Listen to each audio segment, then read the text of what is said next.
corporate card and spend management system designed to help you spend less money so you can make more. Most corporate credit cards offer points as incentives, but those points amount to less than their worth in real cash value. Ramp's corporate cards offer you cash back, real money in your pocket. Plus, you control who spends what with each vendor. And Ramp's software collects and verifies receipts automatically, which means you'll stop wasteful spending and close your books in hours instead of days. Businesses that use Ramp add up to 5% to their bottom line the first year. If you're a decision maker, adding Ramp could be one of the best decisions you've ever made. And now get $250 when you join Ramp. Just go to ramp.com/sports. ramp.com/sports. ramp.com/sports. Maverick baseball and softball are right around the corner. Get your season tickets today by calling 402-554-MAVS. This week, Omaha Maverick women's basketball takes on North Dakota and North Dakota State at Baxter Arena, while Omaha Maverick men's basketball is a game out of first place and making a run for the conference title. They take on South Dakota February 15th and South Dakota State February 17th. Let's pack the Baxter. Get your tickets now by calling 402-554-MAVS or by going to omavs.com/tigs. Roofing, siding, and gutters. Make the right call with the rooferys at John Higgins Weather Guard. 1620 The Zone. Pryor into the front court for the Cougars. Over to the left wing, Damian Dunn. One more pass. Shed, left corner for three. Got it! What a pass by Damian Dunn. Selfless play. And Shed drills the three from the corner. He has 23. 62-34, 11:25 to play. Off a King's screen, 7 to shoot. Gilbert out to Lipsy.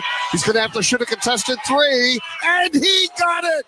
Taman Lipsy has come up huge down the stretch.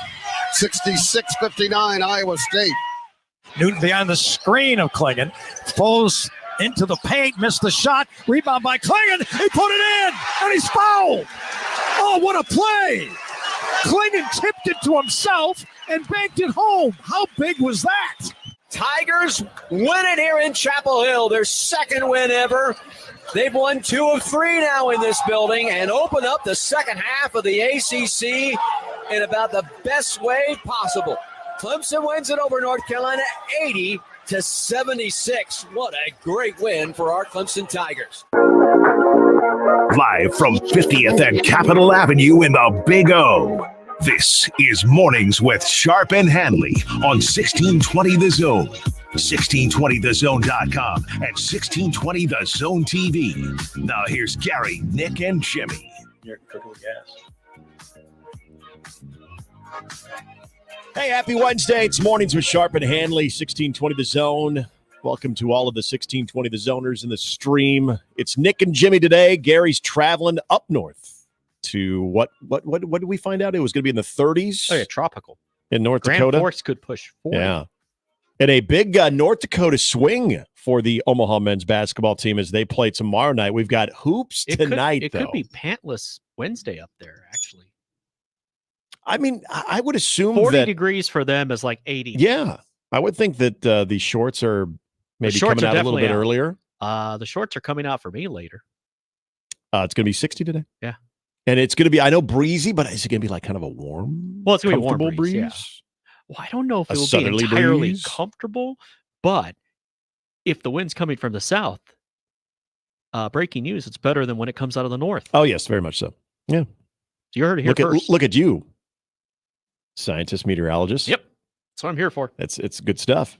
Yeah, today. So are you going to play today? I'm not. I mean, the wind might wreak havoc. Might be like the British Open for you. I think but I do want to swing the club, so I'll probably. Then it counts. Yes, I'll probably go find a bay and hit into the Open.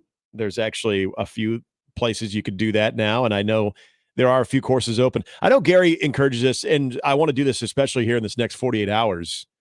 If you are somebody that runs a golf course or you work at a golf course and you know you are going to be open today, let us know. We would like to know. We'd like to pass that info out because I'm sure there's a lot of you that are starting to itch a little bit. You're probably looking at the clubs either in the basement or if you're like me, which I finally kicked this habit. It's very dumb to do. You still have them in the trunk. Oh. Well, no. That was only a thing that I would do when I was drinking when I was like 21. But you're probably looking at those things and you're staring at them. And it is it's Waste Management Open Week as well, which is the party in the PGA. Speaking of drinking. Yes, exactly. Speaking of drinking and doing so in droves. It's just you kind of have a little bit of the golf feel today. So if you are going to be open. And let's be honest. Our target audience is your target audience. Yes. So you might want to let Yes, us know. I think there's a lot of people listening that would if they have the time, even to get out for 9 holes, they would like to do Don't so. call into suite. That's probably not your target audience. We're yours. So, 402-951-1620. Or just email me. Yeah, you can email Jimmy at 1620thezone.com. And we'll give you those a little bit later on, too. Game day, Creighton, Nebraska. Big games for... I would say similar reasons, and I want to get into this a little bit later. Damn games any later? And then, but see, Jimmy's got it, as people know now. Jimmy's on the pregame too, so at least you don't have to do postgame. Yeah, at least you don't have to do postgame. But 7:30 tip for the Creighton men tonight, which you can hear all of the pregame action leading right into the broadcast, beginning at 6:00, and then we will have John out there in Providence at 7. And then tonight out in Chicago, in Evanston, I should say, over at Welsh Ryan Arena, it'll be Northwestern hosting Nebraska. That is a 8:00 tip. That's a BTN broadcast. The Creighton Providence game is FS2 tonight, if you were wondering about that. Yeah, the deuce. So a lot of hoops. You heard there in the open. I was saying to Jimmy, I had to stop myself at first. I said, man, college basketball sucks this year. And then I just stopped myself because that's not the best way to put it. College basketball is just suck as long as your team's doing well. That's true. Well, it's just so much more wide open. See, if Nebraska makes the tournament this year, Husker fans are like, well, yeah, college basketball sucked this year, but we got in. Or if they win a game, Creighton, same thing. Yeah, it may suck this year, but you know what? We're in, and we made a run. And that's a good point, Jimmy, because that's a you problem. That's why I think of, like, last night. You heard the highlights there where, okay, Iowa State, hey, they won, and they were supposed to. But I'm thinking of North Carolina. North Carolina now loses for the second time in 3 tries to unranked teams. They lost to Georgia Tech last week. They lose to unranked Clemson last night at home, mind you. And it's just this has been a theme where you look at teams in the top 10. We've talked about how many times that a AP top 10 team has lost to unranked teams. I don't know if it's a record this year, but it is the number is very high.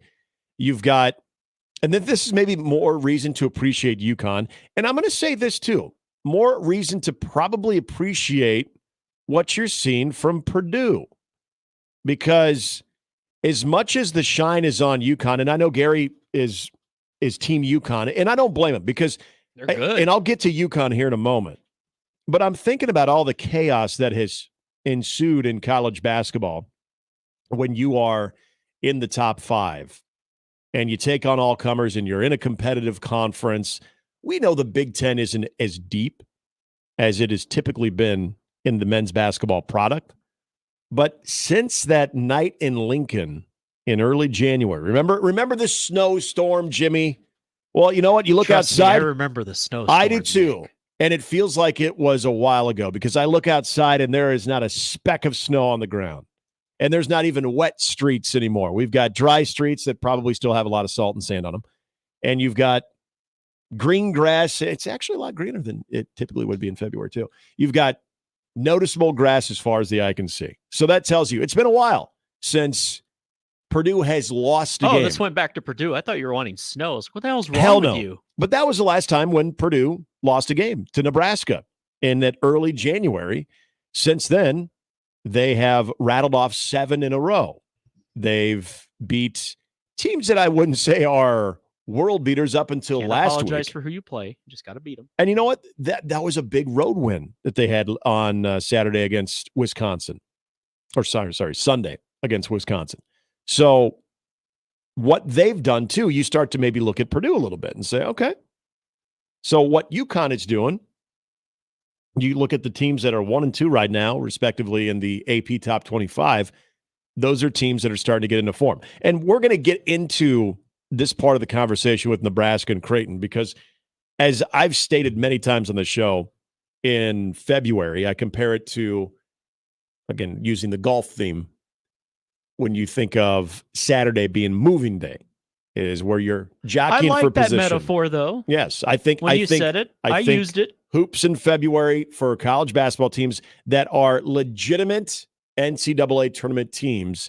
This is where you position yourself not only as what type of seed you're going to get in your conference and hopefully in the NCAA tournament, but what are you going to be when you're in the postseason that matters? What type of team are you going to be? What can we count on from you after what we see the body of work in February? Yeah, February, I'm with you there. February is moving month, and in March you let your nuts hang. Mm-hmm.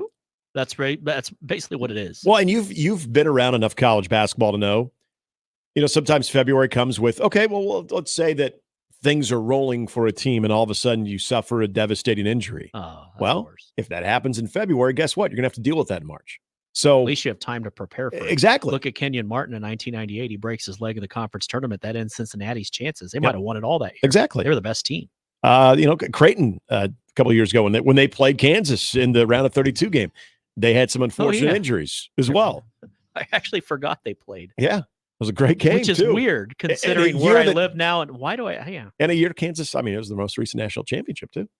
Well, but in a year that KU won the national championship hurt for you along the way. Yeah. The championship and that's rolls part his of it. ankle constantly. That's part of it. You need luck. Sometimes you need breaks. The path will open up for you. But I'm looking at last night, and this is where I'll go back to UConn. UConn just look. We can get into UConn's personnel, okay, and for anybody who's watched them. You know the names, okay? You know the Klingons, you know the Caravans, you know the Newtons. Stephon Castle's been outstanding as a freshman. I mean, they've got so many good players, and they got some options off the bench as well.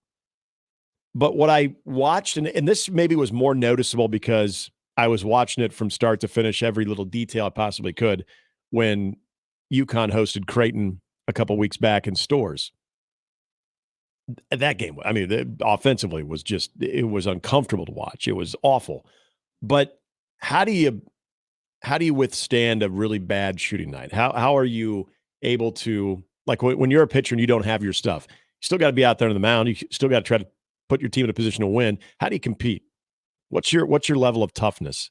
And this is the Danny Hurley, I think, mindset, and the thing that I would assume that he's probably more proud than the 21-2 record right now is that there is a physical presence to this team that they can it's almost like they can kind of bully some offense out of them on a cold shooting night because they are physical with you. Defense travels, your defense is your constant. Yes.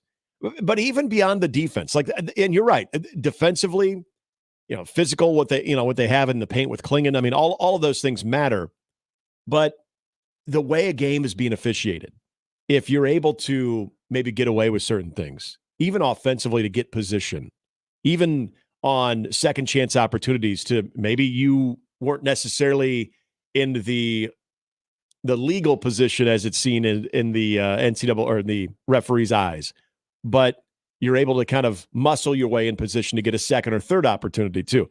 There's a toughness with this team, with this UConn team, that when you look at a very talented backcourt and a premier big man, they're the favorite to do it again. I think so. And I don't. And it's still tough to repeat. There's a reason why not many repeat. So that's the story when we head into the tournament I'm most interested to watch is, all right, that's the best team on paper. Mm-hmm. That's the best team going into the tournament. That being said, if they get the wrong matchups, just like anyone, it's any team, if you get the right matchups, we talk about Kansas in 22, all the breaks, literally, that they went their way, sprains and whatnot. Those are the things that you kind of need to have. That can change completely. So for UConn, you think right now, what is February 7th? You could say, oh, they're going to roll. They're going to roll in the tournament. How many times did that actually happen? I don't even know. And that's the thing about UConn is champion might be someone we have no idea about right now that we're not even talking about because it hasn't revealed itself yet. This is the thing I like about UConn. If I'm a UConn fan waking up this morning, you're obviously happy with the win against Butler. We saw Butler come into Omaha this last weekend and just basically outshoot Creighton. You're heading to your local Dunkin', you're getting your cup of coffee. I think you got to look at this team and say, man, 71-62. Again, offensively not flashy at all, but just tough. And that I think if you're UConn, you expect to be in those types of games, especially in March. And this is where I would feel even better. I mean, yeah, I feel great that I have a Caravan. I feel great that I have a Newton. Football analogy, they got a great offensive line and they're going to run the ball. Yeah. And they're going to beat the hell out of you. And even when a team really wants to push on them, if a team is knocking some shots down, go and push a little bit. We'll push back. Yep. Can you handle what they're going to bring physically and what they're going to like? I'm a huge Alex Caravan fan. I think Stephon Castle is one of the premier freshmen that you're seeing right now, and he's coming up in big moments. Cam Spencer's a great player. Tristan Newton's a great player. We mentioned Donovan Clingan now that he's healthy. But you can have all those great players, but if there is a quality of when a team is hot and maybe a team themselves are a little bit more physical, they want to try to bully you, and all you are is kind of surface talent, but you don't have a little bit of that grit. I know I'm kind of getting like coach speak cliche. No, that's okay. But I've been around it. I know. This is what I noticed from UConn. This is what I noticed from UConn. I think it is in a way kind of rare that the physicality and toughness sort of match the talent. Because usually you'll see some uber talented teams, and sometimes that talent is just enough to get them across the finish line. Other times you have a team that maybe what they lack. This is a perfect example and we brought them up not that long ago, and you remember this team. 2012 Kansas. 2012 Kansas wasn't this amazingly flashy, super gifted, most talented team Bill Self ever had, but they were veterans and they were kind of tough. Yeah, about this time, they remember saying they're not very good. Yeah. I remember I said on the air where I was working at the time, no team with Connor Tehan, no disrespect to Connor, right. No team with Connor Tehan starting is going to win the championship. And then they damn nearly did. And he was a big part of it in that the corporate knowledge that team had. And you're right. And I've said for years, Self's best teams have been veteran-led teams. Yeah. As much as Flash is about the one and dones and all that. And listen, they have to play the game. They all the blue bloods have to play the game of, we got to go get the flashy one and done. Yeah. But at Kansas, and for some teams it works that way, but at Kansas, for them, veteran teams, and I think in general, there's something to be said about veteran teams and the leadership. Why do you think Nebraska's having the year they're having? They have a lot of veterans. It's not a young team. Creighton, same thing, some corporate knowledge. Yeah, you have your new players, but you still have your core of dudes that have been there, that have been in it. And you talk about when you go play a UConn, I guarantee you when Creighton plays UConn again, they're going to play a lot better. I'm not saying they're going to win or lose, but they're going to play a lot better. I'd like to think and they're not better. going to back down from that because they know what's coming. Mm-hmm. Younger teams would be just frightened. Mm-hmm. They just got in our head. So yes, I agree. There's still something to be said about having vets. Well, and I sound like George Allen. Think about the way that Bill Self pushes his teams. And I'm aging people out with what I'm saying. And you got to have guys that respond well. Like that's why I think for Bill Self coach teams, veterans get it. They can handle it. It's not a foreign concept to them. It's not overwhelming. And everyone's against you. You're not panicking. Well, you're just playing. I think of some of the characters on that team. Okay, Travis Relaford, who I think is probably one of the most underrated players to ever put on a Kansas uniform. He was one of my favorites. His teammates called him Big Homie. He was just kind of a smooth operator. But again, from a talent standpoint, you would never mistake him for one of the best players that Bill Self ever had. I think of Thomas Robinson, a great big, but even tougher dude. Mm-hmm. And then you think of an Elijah Johnson and some of those players. Again, not the most skilled players that he have ever recruited, but tough guys and in tough and key positions. Just tough. He made shots, and we had Jeff Withy in the middle. And, Jeff Withy, exactly. And we would funnel our defense in the middle. And he blocked shots, and it was great, just terrific. So I see it. And what did they run into, though? They ran into a overly talented Kentucky team. And they just Anthony Davis. And it overwhelmed which is them. fair. Exactly. And that's the example. Most teams are veteran-led. But you know what? But that Kentucky team was so talented. Kansas hung in that game at least. And I always said if they had one more 4-minute stretch, and I can't believe you. I didn't expect you to get me going down this road today, but I remember there was I just at the that media team I remember so vividly at the under 4 media in the championship in the second half. I remember Self winking at the team, and I said to my now wife, I said they're going to win. How do you know? It's like because we always used to say, if you're going to get them, you need to get them the first weekend because that's when they're going to be tightest. That's when Bill Self's going to be tightest. Normal years, last year he was. Oh yeah, once you get the second weekend, but once you get the second weekend, then I'm not betting against. Regardless of what the field is and who he has and what, unless there's some sort of catastrophic injury along the way. Right. And then if you get to the third weekend, then I'm putting all my money on them. Well, I don't care who they're playing. And yeah, they may run into a Villanova like an 18, but then there's a situation like 22 where they run into that Villanova and then they run into that. It's just how it goes. I think the reason I remember them, because I remember seeing them on a Big Monday game. I actually went to Fog Allen for a Big Monday game when they played Baylor. I go to a lot of Kansas Baylor games. It just happens that way. Yeah, Chip Gaines. Okay. Yeah, but I remember watching the Final Four game against Ohio State with a bunch of friends over at DJ's, and just you dug in. I did. I dug into both the food and the liquid, but I remember that Ohio State team. You had Jared Sullinger, you had Kraft. I mean, it was probably a slightly more talented team than Kansas, but not nearly as tough. Kansas outlasts them, ends up beating them, comes from behind, beats them. It was a good game. And then they just could, you had Anthony Davis. You had such a good and they had some other Kentucky dudes that team. Weren't like just one and dones on that. Teague. I think Teague you thought was like a senior. I think he was a sophomore. Really good team. But anytime, you actually had a sophomore in that lineup. They had the swag. Obviously, they had Cal with his swag, but people forget just how special. Maybe they don't, but how special Anthony Davis was. Yeah. And that's why when healthy, he's still pretty darn good. Yes. But it's just never been able to stay healthy. And even back then, but that year he was. And I remember he had a big block where he said that this is his house, which I did not know the Superdome was his house, but you learn something new every day. Yeah. I mean, Michael Kidd-Gilchrist was a stud. I mean, they had dudes after dudes. But, I kind of bring this back to UConn, where I think UConn, their roster, far more talented than what that 2012 KU team was that finished runner-up to that amazing Kentucky team. That's a more talented team, but there's a toughness with UConn that I see in that Kansas team that you've seen in other teams that have they might overcome be better, some, even though they some don't lack have of talent. Sunogo anymore. They might be better. I agree. I feel like this is what I've started to really enjoy about them. Again, you could look at them from a preseason standpoint and non-conference, and you could look at the roster and just be like, and already be fine with that, which there's no reason not to. It's when you start to get into February, when you are showing an ability to, despite maybe an off shooting night, to be able to still out-tough a team.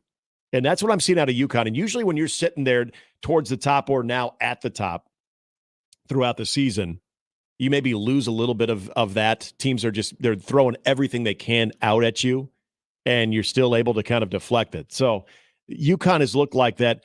Purdue just quietly has been winning games ever since that loss to Nebraska. So as we came on the air this morning and I said, man, college basketball sucks, because I was reacting to the North Carolina. Not sucks. That is the worst way to describe it. It's okay. It's just so much more wide open, which in what we do and what we love when it comes to chaos and everything that comes with March Madness. This, I think, sets up for what is a very exciting opportunity, especially for our local teams, for Creighton to try to not only get back to the second weekend, but go even beyond what they were able to accomplish last year and try to get to that Final Four. Are you saying maybe there's a lot of bad basketball nationally? I think there's a lot of. It's okay to. There's a lot of games. I'm like, why am I watching? There is a lot of bad basketball. This is 2 hours of my life I'm not getting back. And I would say there's less elite basketball, but that could mean, like you're saying, a wide open tournament, at which point, if you get a wide open fun tournament and you get a really good field into the Final Four and you get a good championship game, hell, you even get good semifinals, you're not going to care what it looked like February 7th. This is where I say, okay, any one of the teams, doesn't matter. You can play Creighton, Nebraska, whatever. The rest of college basketball, not UConn, but a lot of college basketball, you could say, well, it kind of sucks. However, like I said, you're saying that's a you problem. Our team's pretty good. We're having a good year. We're having fun with it. Good. Then you know what? When you play us, make sure you suck a little bit more so we can get our win. And that's how you see it. Yeah. And we'll get into. And I think we will have a really good tournament. I'm excited. Despite all this stuff, I think we're going to have a really good tournament. I think it has a chance to be. I hope so. I think it has a chance to be really well, because of the fact that we talked what we've been talking about right now, where I think there are good teams. Two teams that have really separated themselves from the pack, but it leaves the other 66 teams that are involved. And this is why I start looking at what's going on in Lincoln. I feel very confident that they're going to make the NCAA tournament, that this is a team, if they get into it, okay, once you get in there, which I think people will just celebrate that alone, because it'd be the first time since 2014 that is great.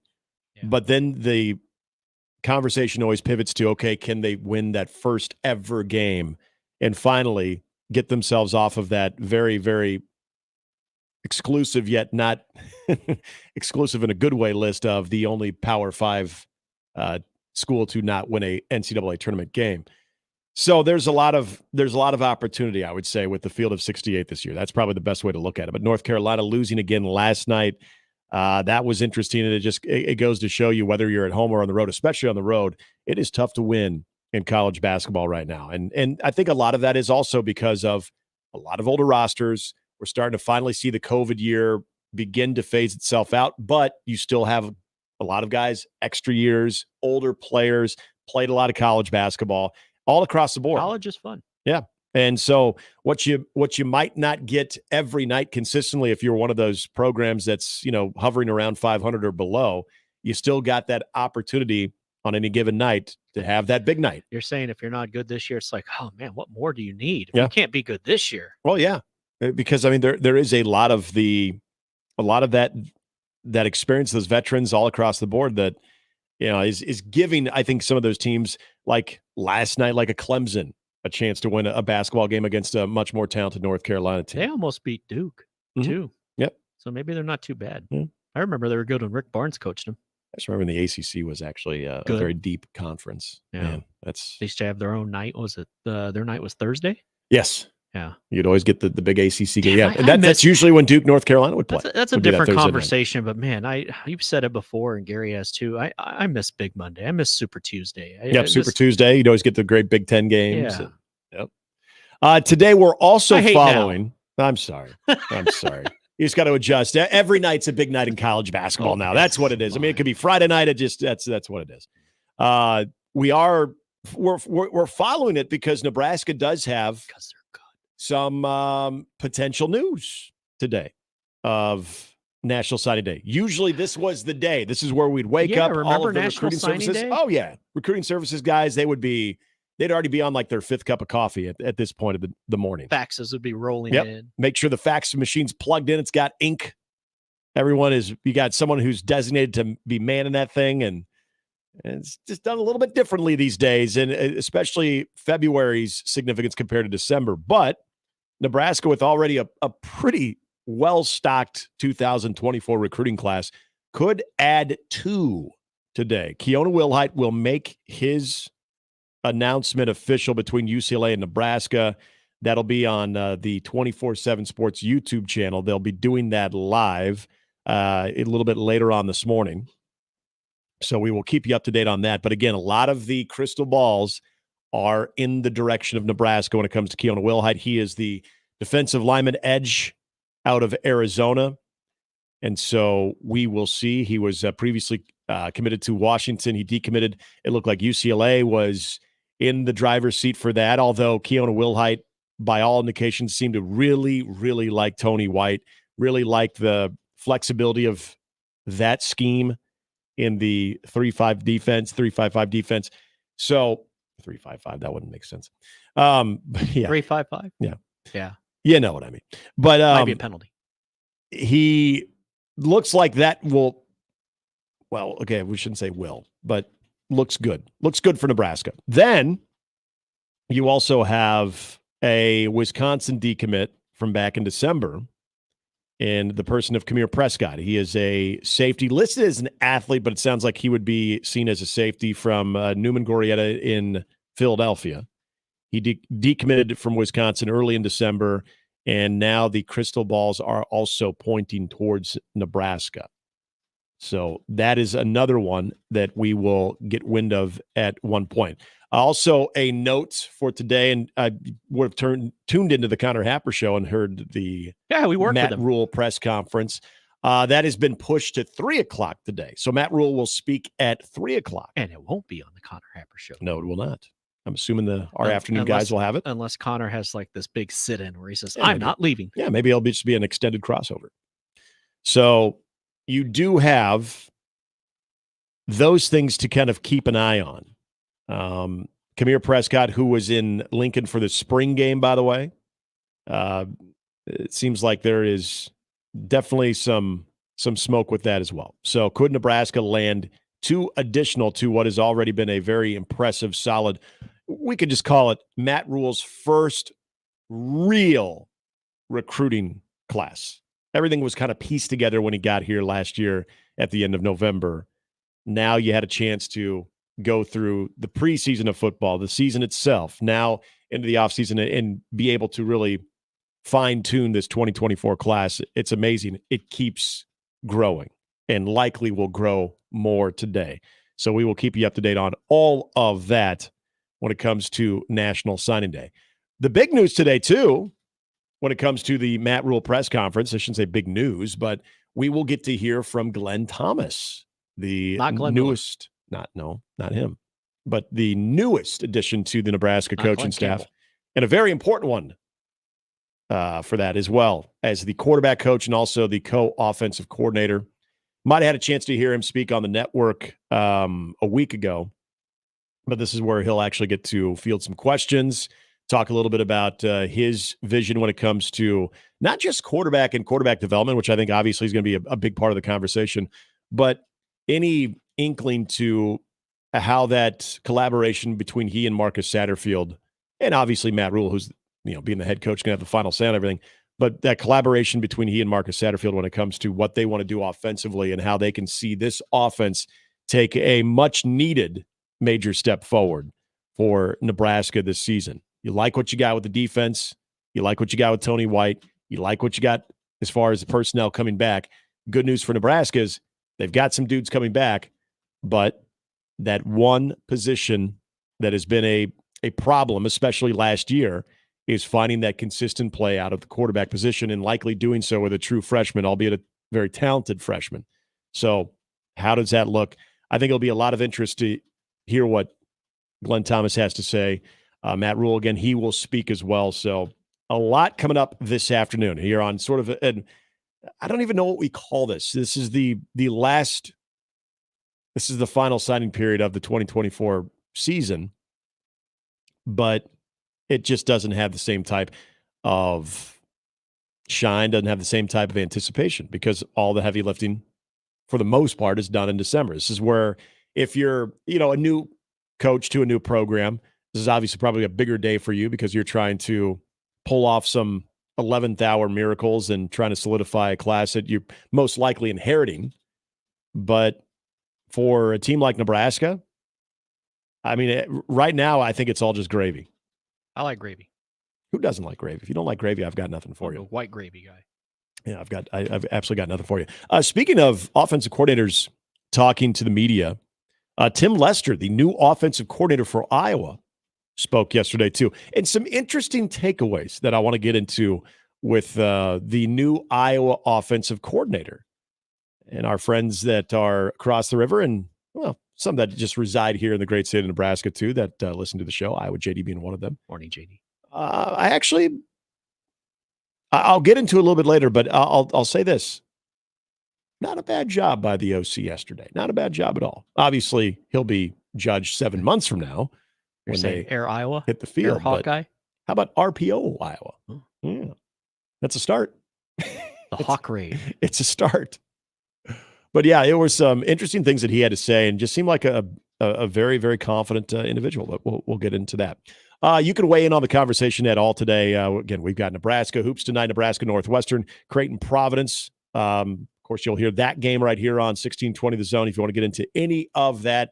And Super Bowl 58, we are days away from that as well. Yes, indeed. 402-951-1620. That is the number to the 42-degree hotline, The Source, by your mom's house. You can also hit us up on the Equitable Bank inbox. They take banking personally. And you can email me, Handley, at 1620thezone.com or Jimmy at 1620thezone.com. And then, of course, the J-Tech Construction Zone Twitter feed always open for you. I am at Nick Handley 1620.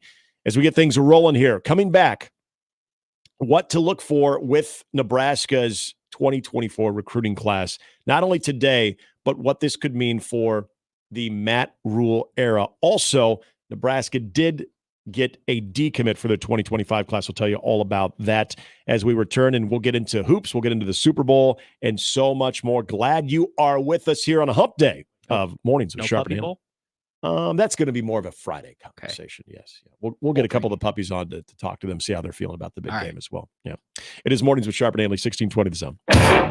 Mornings with Sharp and Handley on 1620 The Zone and 1620thezone.com with Gary Sharp and Nick Handley. Now live on Twitch, YouTube, and 1620thezone.com. You can find pizza anywhere. But when you want pizza pie, piled high with more toppings, that's when you come to my place, Godfather's Pizza. For a limited time, get your hands on 2 of my large one-topping pizzas. Pick pepperoni, beef, black olives, you choose. All this food for only $30. Feed your whole mob without breaking the bank. Hey, it's an offer you can't refuse. Godfather's Pizza. Do it. Hey folks, Kent Pavelka again to tell you about your local concrete experts at Everlevel Concrete Repair. Now, if you have cracked, uneven concrete, Everlevel can fix it at a fraction of the cost compared to replacement. This is no Band-Aid. Their products are built to last. It gives your concrete the durable protection it needs, and there's still time. I chose Everlevel for my driveway, and I've got peace of mind with their long-term transferable warranty. Everlevel's products and customer service are top-notch, and that's why they've been voted Best of Omaha again this year. Say it with me. Everlevel, Everlevel, Everlevel. The NFL action keeps getting better, and DraftKings, the leader in fantasy sports, just dropped a brand new app. Pick Six. Pick Six is the newest way for you to get in on the fantasy football action with DraftKings. New customers can make their first NFL picks and get up to $100 back in Pick Six credits if those picks lose. Getting started is simple. Download the DraftKings Pick Six app and sign up using code 1620. Just pick between 2 and 6 NFL players and choose if they're going to have more or less of a stat. For example, will a player have more or less than 100 rushing yards, or will a player have more than 1 touchdown? Track your lineup and compete against others for a shot at huge cash prizes. Download the DraftKings Pick Six app now and sign up with code 1620. New customers can get up to $100 back in Pick Six credits if your first football pick set loses. That's code 1620. Only on DraftKings Pick Six. The crown is yours. One offer per new customer. First qualifying pick set winnings less entry fees must generate negative number. Max reward up to $100 equal to amount of negative number. Issued in non-withdrawable Pick Six credits valid for Pick Six use only. Expire after 1 year. Gambling problem? Call 1-800-GAMBLER. 18 and over in most eligible states, but age varies by jurisdiction. Eligibility restrictions apply. Valid only in states where DraftKings Pick Six operates. For up-to-date list of states, please visit dkng.co/pick6states. Void where prohibited. See terms at pick6.draftkings.com. At Churco, Chef Dave blends the distinctive food of Northern Italy with the melting pot of American cuisine to bring a unique fusion of style and flavors to West Omaha. From fresh pastas handcrafted daily to house-dry aged steaks, focaccia bread baked daily. Churco is perfect for date night or any night. Churco features crafted unique cocktails, an extensive Italian and American wine list, and a robust happy hour Tuesday through Sundays. Churco, located at 192nd and Q and CIRCOOmaha.com. Meet Cheryl. Hey. She's on vacation and lost in the moment. Unfortunately, so is her Chase debit card. It's got to be somewhere. Maybe she lost it at salsa night. These skirts should have pockets. Or maybe she lost it at Pilates. 3 and 2 and... But she's not worried. With the Chase mobile app, she can lock her card till it turns up. Tools that help protect. One bank that puts you in control. Visit chase.com/checking. Chase, make more of what's yours. Chase mobile app is available for select mobile devices. Message and data rates may apply. JP Morgan Chase Bank, N.A. member FDIC. Make an impact on our community. Join Food Bank for the Heartland for their largest fundraiser of the year, the 23rd Annual Celebrity Chef Event on Thursday, February 15th at the CHI Health Center. Learn cooking tips from Bravo's top chef, Gail Simmons, while helping the Food Bank raise 2.2 million meals for Heartland neighbors in need. Tickets must be purchased by February 7th. Visit foodbankheartland.org today to be part of this special event. And we're back. Mornings with Sharp and Handley. Here's Gary, Nick, and Jimmy on 1620 The Zone.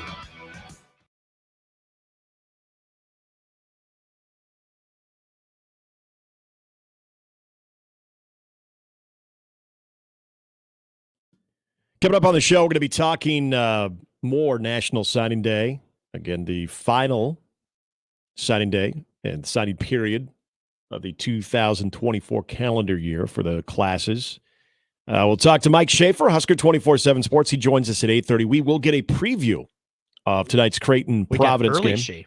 We get early shave. I'm assuming when we got that text from Gary the other day is that now there was that time that once this day came and went that all of the national analysts, local analysts for all of the different recruiting services and sites would, I don't know if they all went to like Mexico or they went to the Caribbeans or whatever, but I feel like at the very least they took some time off. But anymore, I mean, it's such a spread out process that I don't know. So maybe Shafe is, Shafe and his wife are expecting as well, and we are excited for them. But I wonder if he and so many others, BC and all the great folks, they're all expecting who cover. I don't know if they're all expecting, but are all going to take a little bit of a siesta, a little bit of a break, maybe a little vacay. Yeah, and then something's going to happen. And the phone's going to go off. Yeah. Hopefully nothing happens during mat drills that you've got to completely jump back on the horn and start sourcing certain things. But yeah, that's so I don't know. I don't know if we Shafe like is football hitting here. up a That's vacation. what it comes down to. But yeah, Shafe will join us at 8:30. We're going to be talking to Matt DeMarinis of the Blue and White Review as we will get into Creighton Providence tonight. I'm really curious on Matt's take on that game on Saturday. I know it was Saturday. I'm sorry, Friday. My gosh, it was Friday night. So days have passed. Here we are already halfway through the next week, but still is an interesting game, especially for someone who follows this team as closely as Matt does. If you take anything away from that was a surprise. And anything that, as we get into the theme of today's show with the two teams, especially that are playing tonight in Nebraska and Creighton, what remains to be seen for these teams to feel like they can accomplish the goals that I know that they set out for themselves, but maybe this is more of a Nebraska thing that the fans expect, because the expectation level for Creighton basketball and Nebraska basketball are two completely different things. Just a little bit. But sorry, we can all be happy. Yeah, let's just get to the tournament. You guys aren't going to play each other. And sit back and enjoy it. Or are you? And then we'll also talk to Brandon Vogel of Counter Read at the end of the show today. Live from his library. Yes, indeed. We're going to do that on the stream. I know. Yes, we will have that on the stream. Very where you excited. can. Hopefully, he'll have maybe a glass of scotch, maybe a nice Cuban. I just want to know: does it smell like leather-bound books in his rich mahogany? And that in the study. You don't call it the office; you call that the study. We'll join Brandon Vogel from the study, from his study. Yeah, I like that better. Cuban? No, Dutch Irish. Our lineup, by the way, father was an Irish settler. A Cuban? No, Scotch Irish. Today's lineup is powered by the Rooferees at John Higgins Weather Guard. So I did mention there was a little bit of recruiting news for Nebraska late yesterday that was not all positive. Now, the 2025 class is just beginning to assemble for Nebraska, and one of those commits that was more Oklahoma wide receiver C.J. Simon. He announced his decommitment from Nebraska yesterday. Kind of a brief... His loss. That's right. Yeah. Awful nice people. A slight fella, I will say that, but obviously still very young. Has a chance to put on some meat, but only about $155. Must be nice. Well, I don't know if I want to be 155 pounds. It depends how it's distributed. With my height. Oh, that's true. Yeah. 155 pounds with me being just a tad under 6'3" would, people might be concerned about my health. Dude, are you okay? Yeah. Do you need a runza? Do you need two runzas? I might need two. And throwing some vowels too. CJ Simon posted on X. Do you want fries, rings, or frings? Yes. All of it and ranch. For him. He said, after careful consideration, prayers, and conversations with my family, I've decided to announce that I will be decommitting from the University of Nebraska. I would like to thank the coaches and staff for giving me an opportunity. My recruitment is now open again. That's CJ Simon, his 2025 commit, who decommitted yesterday. So take that for what it is. This also sounded like I'm not going to try to trust my decision after many prayers. Well, the prayers were considered in there. After consideration, prayers, and conversations. I never knew God cared so much about recruiting. It's my takeaway from all of these. Oh, Jimmy. Then again, I guess we're not talking about Notre Dame.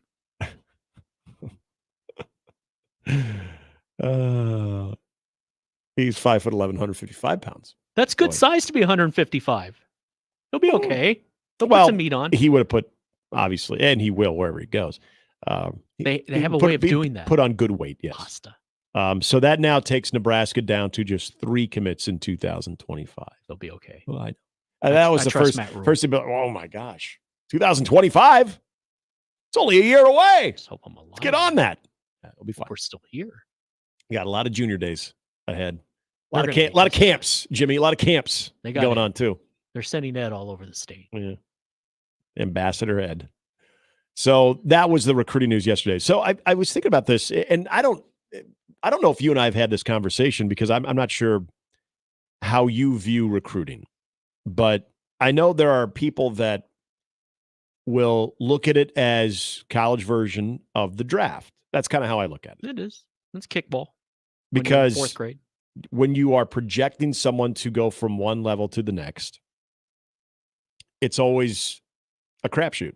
Just like some of the very best players we've seen in college football have tried to transition to the NFL and have not made that. You never know if it's going to be a 6th rounder that you're able to get that turns out to be maybe a difference maker in future years for your franchise. Just like in college football, it might be a walk-on. It might be a 2 or 3-star guy that ends up being a major difference maker. Maybe, though, that 4 or 5-star does develop and is as good as advertised, and how that can be a major swing of momentum for programs like Nebraska.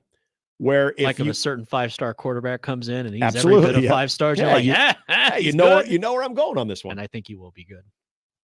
Put that on. I do too, and I know that's I'm not saying win. It's not gonna be UTEP. Oh, Heisman. It's just he's gonna be good. And I get it. This spearheads the conversation of this 2024 class. I mean, this was the crowning jewel of that class. There's no debating it. Now, is Dylan Raiola the most important person of this class? Yeah, I think it. In my opinion, yes, because he represents not only talent at a position that is the most important position in all of sports, but it is also a position that has not been a strong suit for Nebraska as of late. And that's no disrespect to Adrian Martinez, because I think we've said it enough on this show that Adrian Martinez was somebody who probably didn't get the best support when it came to surrounding him with the proper type of talent that would allow him to develop from that true freshman year. That was a very exciting and I think very promising freshman year to the time that he ended. Don't talk about my friend Jimmy Allen like that. Oh, you're talking about Adrian's previous stop. I'm talking. Yeah, I'm not. Yeah. Sorry. Well played. Sorry, I was just sticking up for my. Well played. So before Adrian, you had Tanner Lee. Before Tanner Lee, you had Tommy Armstrong. Again, not that Tommy Armstrong gave you all bad, but it's shout out San Antonio. It's the inconsistencies that have come with the position. And then last year it came to a head to where you had not only just very, very below average quarterback play. No disrespect to Heinrich Harburg. There were limitations. No disrespect to Chubba Purdy. Didn't play that much, but again, there were mistakes. Jeff Sims was kind of the poster child of turning the football over, the mistakes at the quarterback position, and really where that position had held Nebraska back, to where I can go back to Adrian Martinez, and I would say the development around him sort of held that offense back. The plan for that offense and for Adrian held that offense back. That's not to say Adrian's blameless in all of this, but you get my point. What I think Dylan Raiola represents, and I think what they are also doing from a staff standpoint, and I mentioned we're going to hear from Glenn Thomas today, is you're understanding that you have sort of a special situation, one that is rare, especially in Nebraska, where you're able to land a solid 5-star recruit. And by the way, I already saw him participate in some of the pictures that the Husker Twitter account is sent out and the social media group is sent out. There's some pictures of old Dylan pushing the sled and stuff. It's just kind of cool. But anyway, yeah, Not he's like here. the snow sled. No, and he's here. It really is. He's here. He's not just a basketball game sitting with Trev. Like he's actually, he's working out. He's getting into it, which He's is our exciting. newest salesman at the Zone. He's excited. But this is where I've been a fan of Matt Rule being able to kind of see beyond the trees, see the forest beyond the trees, if you will. And that is understanding that, yeah, this is a very important year for Dylan Raiola. But what type of position that they put him in this year can have major significance for what they do in the coming years. And that's why I like the Glenn Thomas pairing. That's why I like what they've done in the transfer portal with getting a running back that could be very, very excited. And yeah, I mean, you're going to hear a lot of coulds today because I think a lot of this stuff is could. Because this is the thing we don't know about recruiting. This is kind of where I get back to, I'm not sure where you stand on recruiting, Jimmy. I'm someone who I'll look at what position they represent, the type of need that team has. And if they've done all of that, I can be excited to an extent. But until we get into the end of August or early September, that's when I'll start to sort of keep score, if you will. But what I do know with as bad as that position was and what you're trying to get out of your true freshman quarterback to make that transition from high school to college as seamless as possible, which it'll never be 100% seamless. But if you are able to make that as smooth as you possibly can, a week or two, I think they've done everything. I can't imagine Nebraska doing anything more than what they did to try to set him up for success. And then I also look at guys that I think are going to be a big part of this offense. And I look at two receivers in particular that got a lot of playing time last year that could have big careers at Nebraska when all is said and done. And that's Jalen Lloyd and Malachi Coleman. I don't think that they were properly developed last year. And that's not because I don't think that this was a Garrett McGuire situation. You need a quarterback to get him the ball. Exactly. I'm watching. You need a dude. This is where I appreciate Heinrich Harburg for the type of player he is from a toughness standpoint. The guy's an athlete. He's a freak athlete. You should let him in the quarterback meetings. That's not on the staff. That's all on those previous things. staff. But when it came to throwing the ball, you're watching that thing like rise. Like the ball flight itself is completely different. I just don't know when you're catching passes from a quarterback that is putting the ball like that. That's not what he's going to be asked to do if he's playing quarterback. He's not the most gifted passer. How are your young receivers able to develop and move forward as opposed to having a guy that develop can them by running routes and teaching and Yeah, doing and all those little things you can that do all you those couldn't things. do last year because everything was Right. such a balls where it should blank be, show. balls on time. When you have a guy that can sling it. So I look at those guys and I think they're going to be in a better situation. But also for those guys, you bring in two veteran wide receivers that they can also learn from, and Jamal Banks and Isaiah Nayor. Like all of those things from the standpoint of those younger receivers that I think have to make a big step forward this year, and I think they will. I think you put them in a good position right there. Offensive line we talked about yesterday. This is for the first time in a long time that I can remember Nebraska being in a position to where they have veteran guys that have played a lot of college football and a lot of college football together, but then they have this next wave of guys, the freshmen from a year ago, so your sophomores to be, that by this time have been around the program long enough, have been around Raiola long enough, I should say Donovan Raiola, not Dylan, have been around Donovan Raiola enough to know what's expected out of them. Most of them have been through the winter/spring workouts to also know what's expected of them, that they're in a position that they can take a step forward as well. And then you look at this 2024 recruiting class where there is some very impressive offensive linemen in there. Obviously spearheaded by Grant Bricks, Preston Timoa, but also I would throw in a Gibson Pyle in there too. Ruggeroli. I mean, there's some guys in there that you look at and you're like, okay, this is from the bodies that they bring in that are going to continue to get developed, but being able to learn from guys that are a year in front of them and also guys that are 3 or 4 years in front of them. Like there's just a good blend of experience to where it's kind of in that point where you hope this group can then pass it down to the next group, and that group can pass it down to the next group, and so on and so forth. There's continuity that you just haven't seen in some of those important positions. And I get what people are probably thinking when it comes to the offensive line. Hasn't always been good, but I think that continuity, and I think the fact that you do have that much experience is never a bad thing, that it's okay to be somewhat optimistic about it. So if I'm to kind of sum up this 2024 class right now, I would say it's one that has, at least on paper, and this is going to be the most crucial element of this entire process, is the development.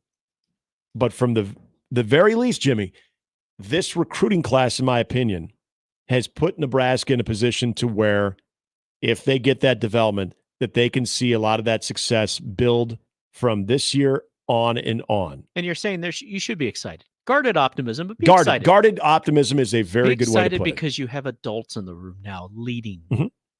And this is the other thing too. You know, Matt Rule comes in with that track record, and the coaching staff that he's brought in comes in with that track record of being able to develop. This is going to be a huge year when it comes to that. And I'm not even talking about the 24 class. I'm talking about the guys. The team. And yeah, well, that and some of those young guys building a program that got on the field last year. I know people You already hate to saw say that on the this, defensive side last year. and I know people hate to hear this because, here he goes, it's different. But what he did at Baylor, and I say it all the time. I know the situations were different, but my point was building a program, building a team. I'm not talking about all the other stuff. I'm just talking about getting guys in and working with them and developing them. And I saw from where it started to where it was as last year, it's going to be similar concepts at Nebraska. Now, and I've always said it doesn't mean identical record. It just means you're going to enjoy the games a little more. Mm-hmm. And last year was the start. So now you're going to be a little better. And then the next year going to be a little bit better. Yeah. And you got your quarterback now. That's so important. You have your quarterback. If you stay healthy and you continue to develop the guys around him, and of course, up front, build that line and establish the line of scrimmage, I think they can be pretty good next year. Well, and this is where I think also you can change the narrative about recruiting. Yeah. If you're Nebraska, if you're this coaching staff, and what I mean by changing the narrative, I know there's always going to be skeptics. I think that always exists in recruiting. Well, people are going to want to go to your school. But people are going to want to go play for when you're putting so much stock in a 17 or 18-year-old kid, I understand there's always going to be skeptics of, okay, I'll believe it when I see it. And that's fair. That's totally fair. But if you are a coaching staff that all of a sudden we know the reputation this coaching staff has. They're like, let us show you. But exactly. They do it here. Give them a couple of years where they establish, man, you're seeing development. Like, again, look at the defense. Look at some of those freshmen. Look at Princewell. Look at Cam Lenhart. You saw development from day one to the time that they ended that regular season. Think of the portal. Guys will want to come here because you'll develop them. Those are major contributors. And if you continue to show this fan base and the national college football viewing world that damn Rule and those guys, they develop their dudes, then I think we start talking about this day and in December, those signing periods, a little bit different of like, okay, we got these guys.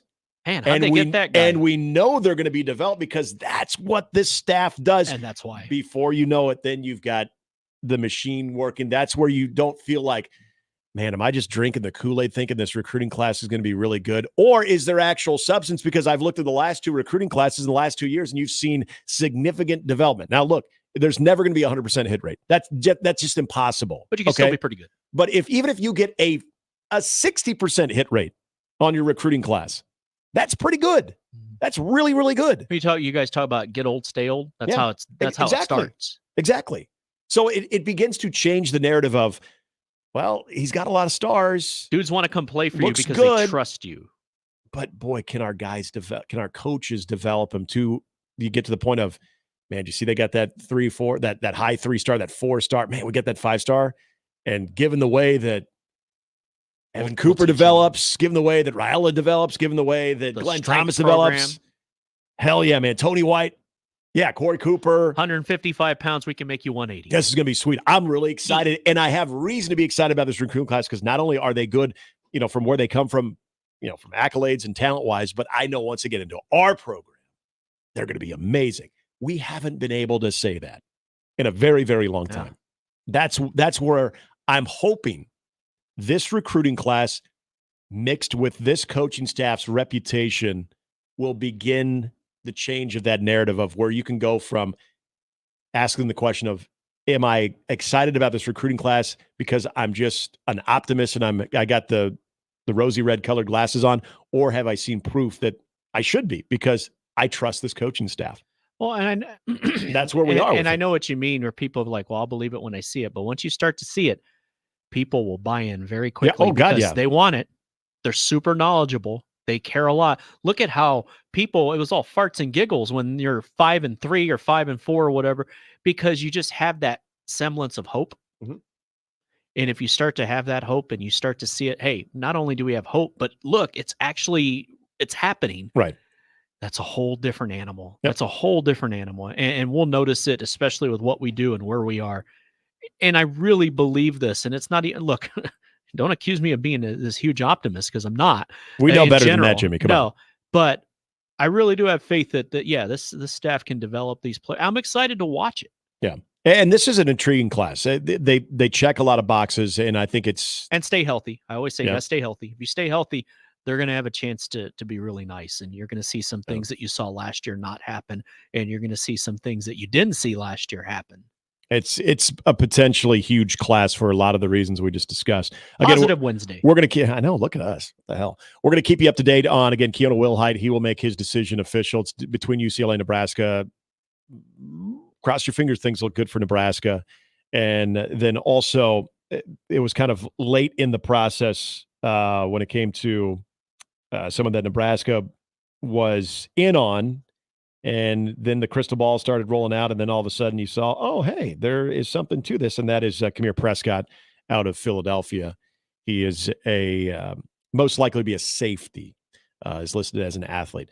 Jimmy's got an update coming up next. We will get back into some college basketball conversation with Nebraska and Creighton in big spots tonight, what to expect out of them. We'll talk to Matt DeMarinis as he will talk Creighton Providence as well. And we also got Mike Schaefer to give his final thoughts on the 2024 recruiting class, what it could mean, and also some of those pending decisions. We'll see if we get any finality before Schaefer comes on. That's all still ahead. It's Mornings with Sharp and Handley. Mornings with Sharp and Handley on 1620 The Zone and 1620thezone.com. Live from the Host Coffee Studio, this is 1620 The Zone. 1620 The Zone. Traffic. From the Zoom Drain Time-Saving Traffic Center, 144th northbound between I-80 and Cornhusker Road is still closed due to an accident earlier. Do avoid this area and find an alternate route this morning. And if you're traveling Pacific eastbound between 144th and 132nd, there is a reported large tree branch in the road, so do watch out for that if approaching this area. Please stay safe and wear those seatbelts, everybody. I'm Peter Krenzer. This time-saving traffic was brought to you by Fernando's. Love Languages. Presented by Fernando's. 2 acts of service. I made you tacos. Come and feel the love at Fernando's, 75th and Pacific, 114th and Dodge, and FernandosOmaha.com. 42 Degrees is showing you the love with sweet deals on Kratom and Delta products. Buy one, get one half off. 25% off CBD melatonin products. 30% off premium pre-rolls from Top Shelf, Buds Burn, and Tyson. Cube disposables, 4 for $20. And 42 Degrees gummies are way better than a box of chocolates. They're 20% off now through Valentine's Day at 42 Degrees. Your destination for top-tier cannabis, second to none product selection, and exceptional service. By your mom's house. Meet Cheryl. Hey. She's on vacation and lost in the moment. Unfortunately, so is her Chase debit card. It's got to be somewhere. Maybe she lost it at salsa night. These skirts should have pockets. Or maybe she lost it at Pilates. 3 and 2 and... But she's not worried. With the Chase mobile app, she can lock her card till it turns up. Tools that help protect. One bank that puts you in control. Visit chase.com/checking. Chase, make more of what's yours. Chase mobile app is available for select mobile devices. Message and data rates may apply. JP Morgan Chase Bank and a member FDIC. Down the 7 The Eagles present The Long Goodbye, the final tour, live in Omaha. With special guest Steely Dan. Are you reeling in The Eagles. This Saturday at CHI Health Center. Get tickets now at Ticketmaster.com. The Eagles, The Long Goodbye, the final tour. Pizza's here. Oh, great. I'd love some, but I'm worried about my stomach issues. If you're worried about having diarrhea, gas, bloating, stomach pain, or loose, oily stools, it may not just be stomach issues. It could be a condition called exocrine pancreatic insufficiency, or EPI. With EPI, the pancreas doesn't release enough enzymes to break down food, but EPI is manageable. Use the symptom checker on identifyepi.com and talk to your doctor. That's identifyepi.com. Sponsored by AbbVie. Don't miss this week's Zone Deal. This week's half-off deal is to Agave Azteca. Get 2 $25 gift vouchers, a $50 value for just $25. Agave Azteca is your shortcut to Mexico. Agave Azteca is known for its delicious Mexican cuisine and fantastic customer service. After one trip to Agave Azteca, you'll want to come back for more. Agave Azteca, where every bite is a unique experience. Zone Deals go fast. 9 a.m. Friday, 1620thezone.com. Immediate openings available. Come join OSI Industries in Oakland, Iowa for Walk-In Wednesdays. OSI is hiring for production positions, first and second shift, with wages starting at $17.50 up to $23 per hour. OSI is offering a $2,500 sign-on bonus, a $2,500 retention bonus, and a great benefits package. Apply now at osigroup.com or by stopping by any Wednesday for on-the-spot interviews. Position requires lifting between 30 to 50 pounds. Come join a family-oriented winning team. Equal opportunity employer, E-Verify, vets welcome. Prescriptions require an online consultation with a healthcare provider who will determine if appropriate. Restrictions apply. See website for details and important safety information. Subscription required. Price varies based on product and subscription plan. If you're having problems in the bedroom, talking about it is the last thing you want to do. Same goes for hair loss, anxiety, or even depression. That's where HIMS comes in. Through HIMS, you don't have to talk about it. You can do something about it. Just go to hims.com/start, where you can find a variety of potential solutions for the problems men face every day and save up to 95% on generic alternatives. The entire process is 100% online, making it incredibly simple, straightforward, and above all, private. If prescribed, treatments made using clinically proven ingredients are shipped directly to your door in low-key packaging. So if you're experiencing ED, hair loss, anxiety, or problems with your general health, you don't have to go to the doctor, the pharmacy, or spend all day talking about it. Just go to hims.com/start and do something about it. Get started today at hims.com/start. That's HIMS.com/START. Tickets for less. Best seats, best prices, no service fees. Shop ticketsforless.com. KOZN Bellevue, Omaha, Council Bluffs. This is 1620 The Zone. Now back to mornings with Sharp and Handley on 1620 The Zone.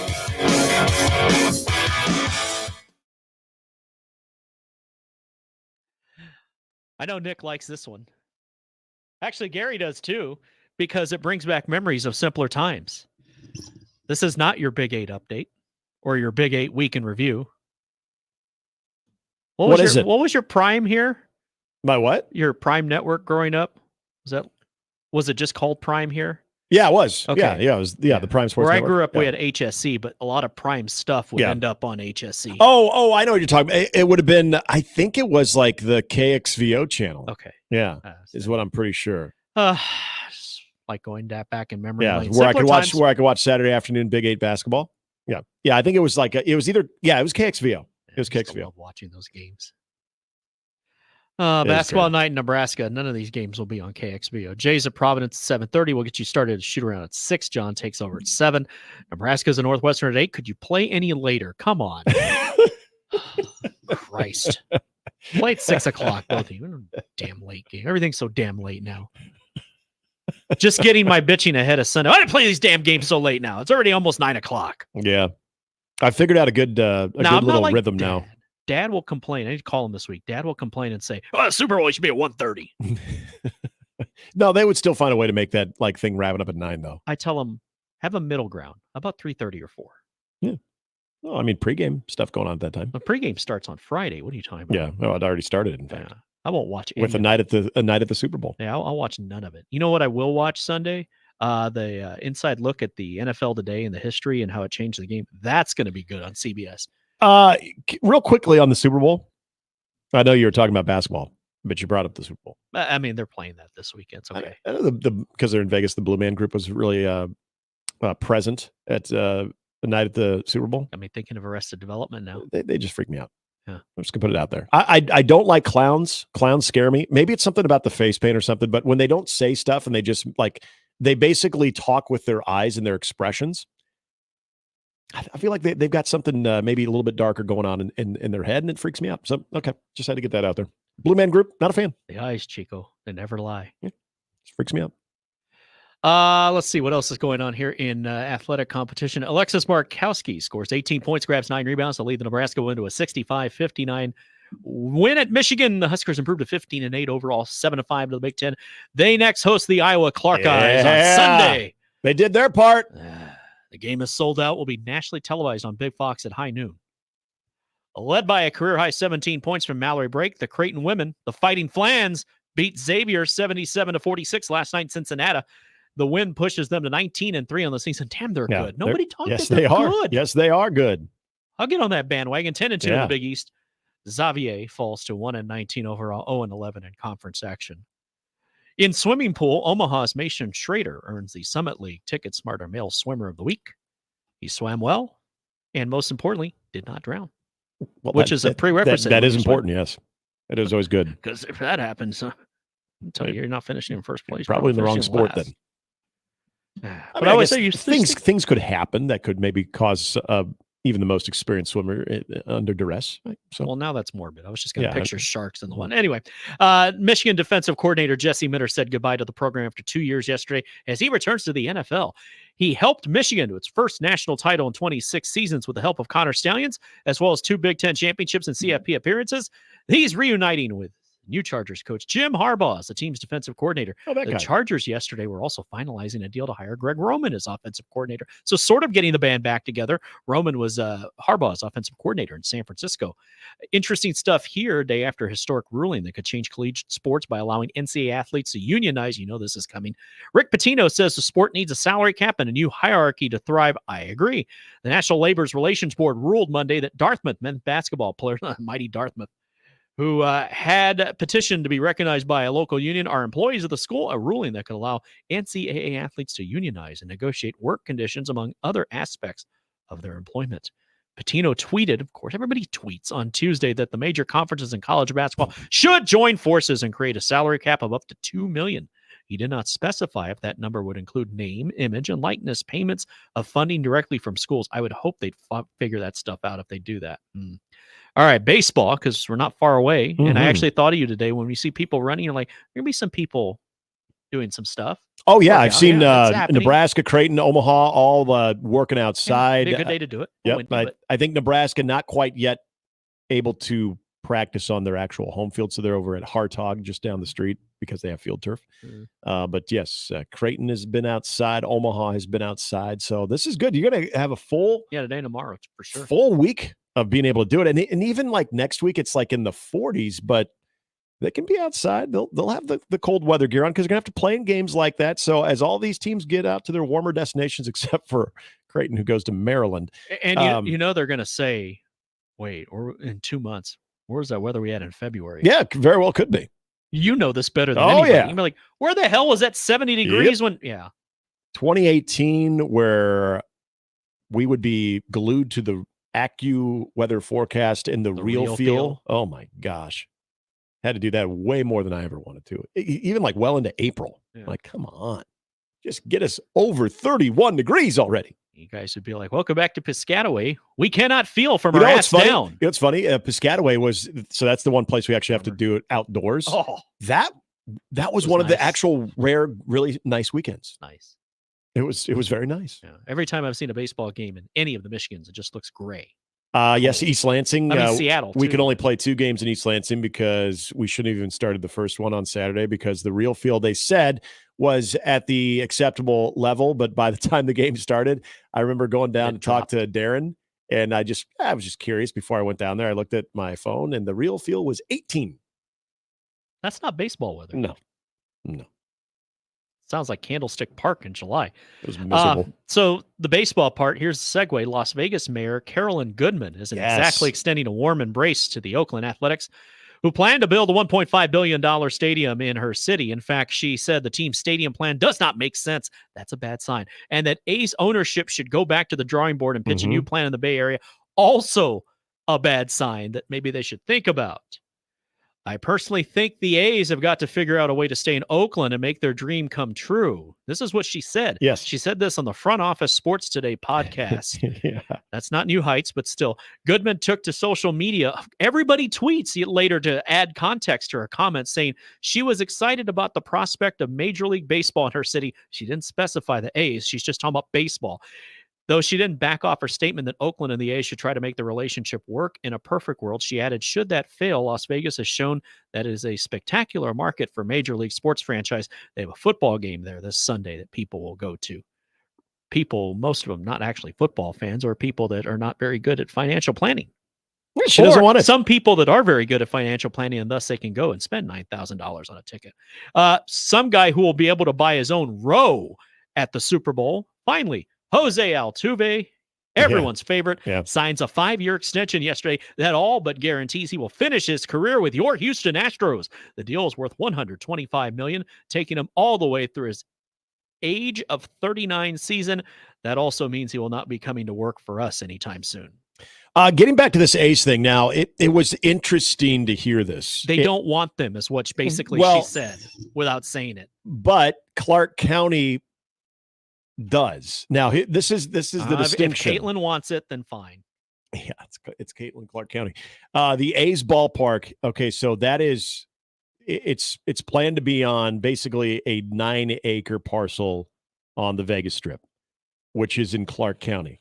What's interesting is the mayor does not have the jurisdiction over the strip itself. Yeah, the county can go over you. Right. This is kind of what happened in San Antonio with the AT&T Center. The city couldn't come to anything or vote on anything to get it done. So the county stepped in and be like, fine, we'll build an arena and got it on the ballot. So I got you. So it is interesting, though. You have the mayor of Vegas, but she's not necessarily talking about nixing this. She's really urging. They're red flags. Oh, yeah. But I do think her tone speaks volumes of how big of a mess this thing is. She's saying, I don't think this is going to work, and my city's going to look bad, and we're going to get unnecessarily blamed for it. Well, and I know she and others that are part of the Las Vegas, we'll just say it, the politics of Las Vegas and politicians and the planners casino have said that the congestion of what this plan site is going to be very tough to pull off. And that's obviously a big concern. There has never been, and this is something I didn't realize until I heard her speak about this, because I kind of scratched my head and was like, oh yeah, you know what? I haven't really seen this. There's never really been a rendering of the facility as far as how it is going to sort of accommodate of what the biggest concern with that congestion around the strip would be. And that's been sort of a knock towards A's owner John Fisher, that they've not been able to really see any kind of revised renderings. That's another thing. They don't trust this ownership. If it was solid ownership, they'd have faith in them. So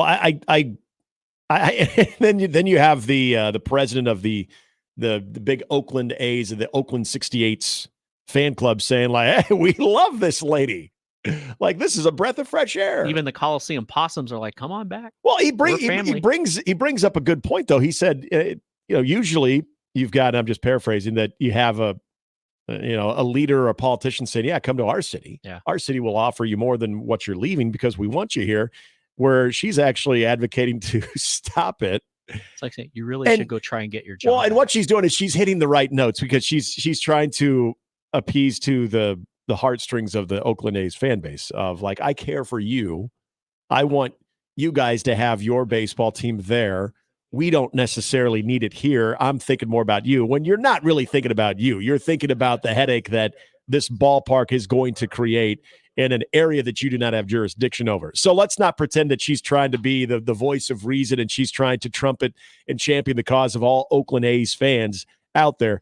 There's obviously an agenda here, but it doesn't mean she's wrong. It just furthers how incredibly awkward this situation is when you have the mayor of Las Vegas saying, yeah, you should probably go back to the negotiating board of Oakland. See, but on the 42 Degrees hotline, we have the real voice of reason in Vegas who can clarify everything for us. Yeah, let's go to Chris in Vegas. Chris, what do you do? The real mayor of Las First of all, Vegas. good morning. Thank you for being up very, very early with us too. 5:25. How are you?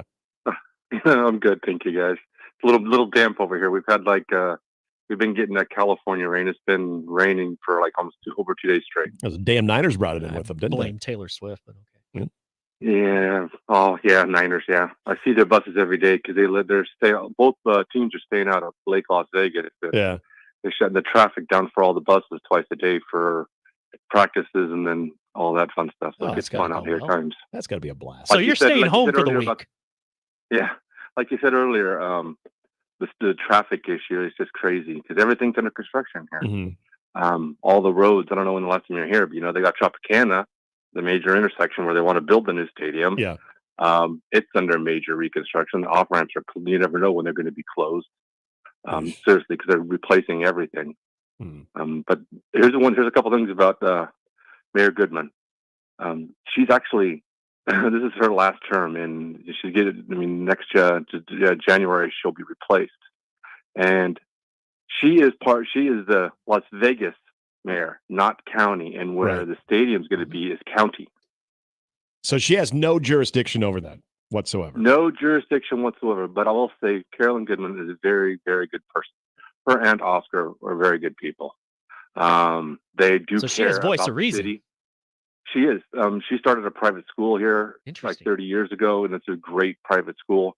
But she's a very much so voice of reason, and it's common sense. Anybody who looked at this proposal sees that it's ridiculous. Yeah. Where it's at. I mean, like obviously both of you have been to Vegas multiple times. Yep. Yeah. You know how crazy it gets on the strip and everything. Oh yeah. Yeah. And it's just unrealistic. A couple of years ago it came out that the A's were looking for a new stadium. And they were going to go out to Henderson, out near where the Raiders facility is at now.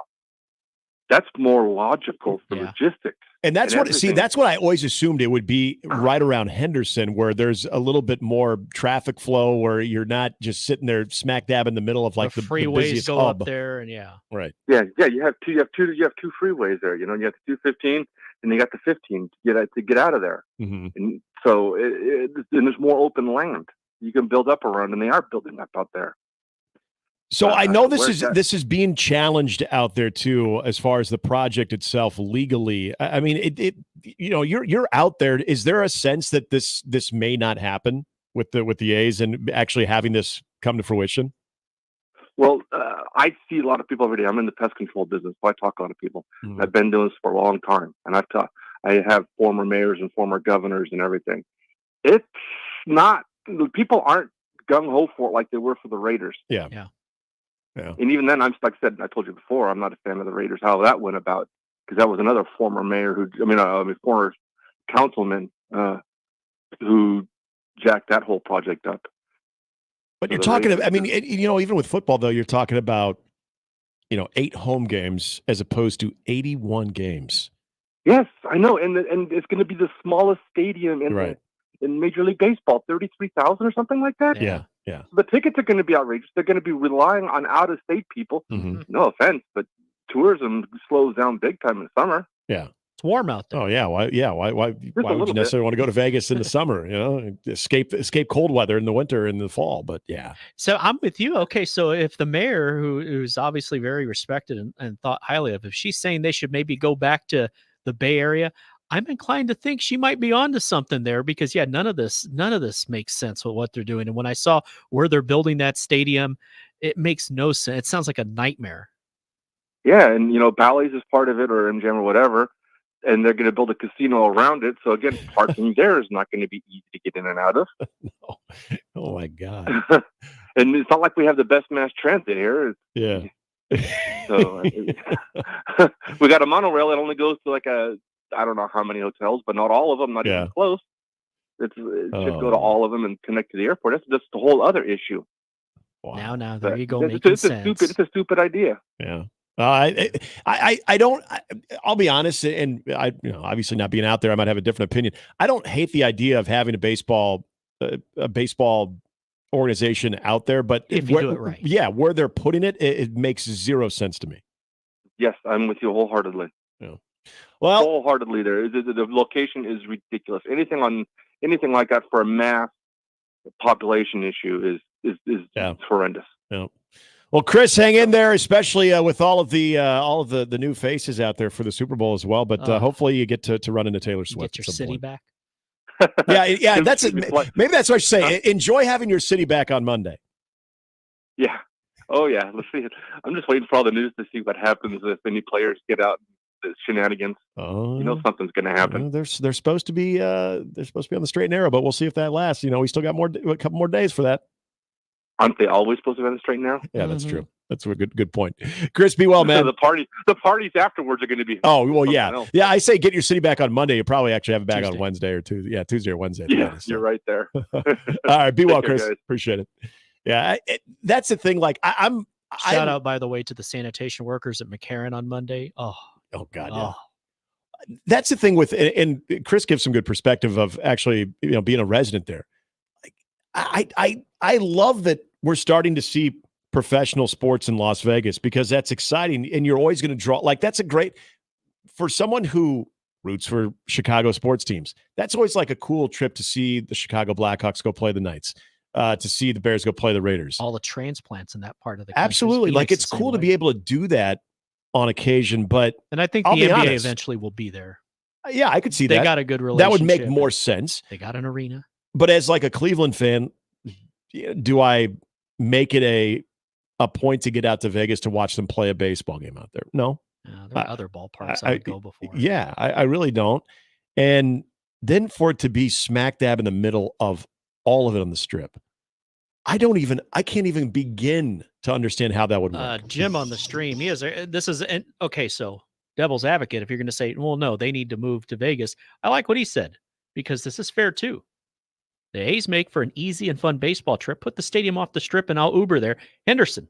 So we're talking about. The freeway back. Why not? Absolutely. Build a little baseball village. I actually do it right. I am all for Vegas having baseball, just not where they're wanting to put it.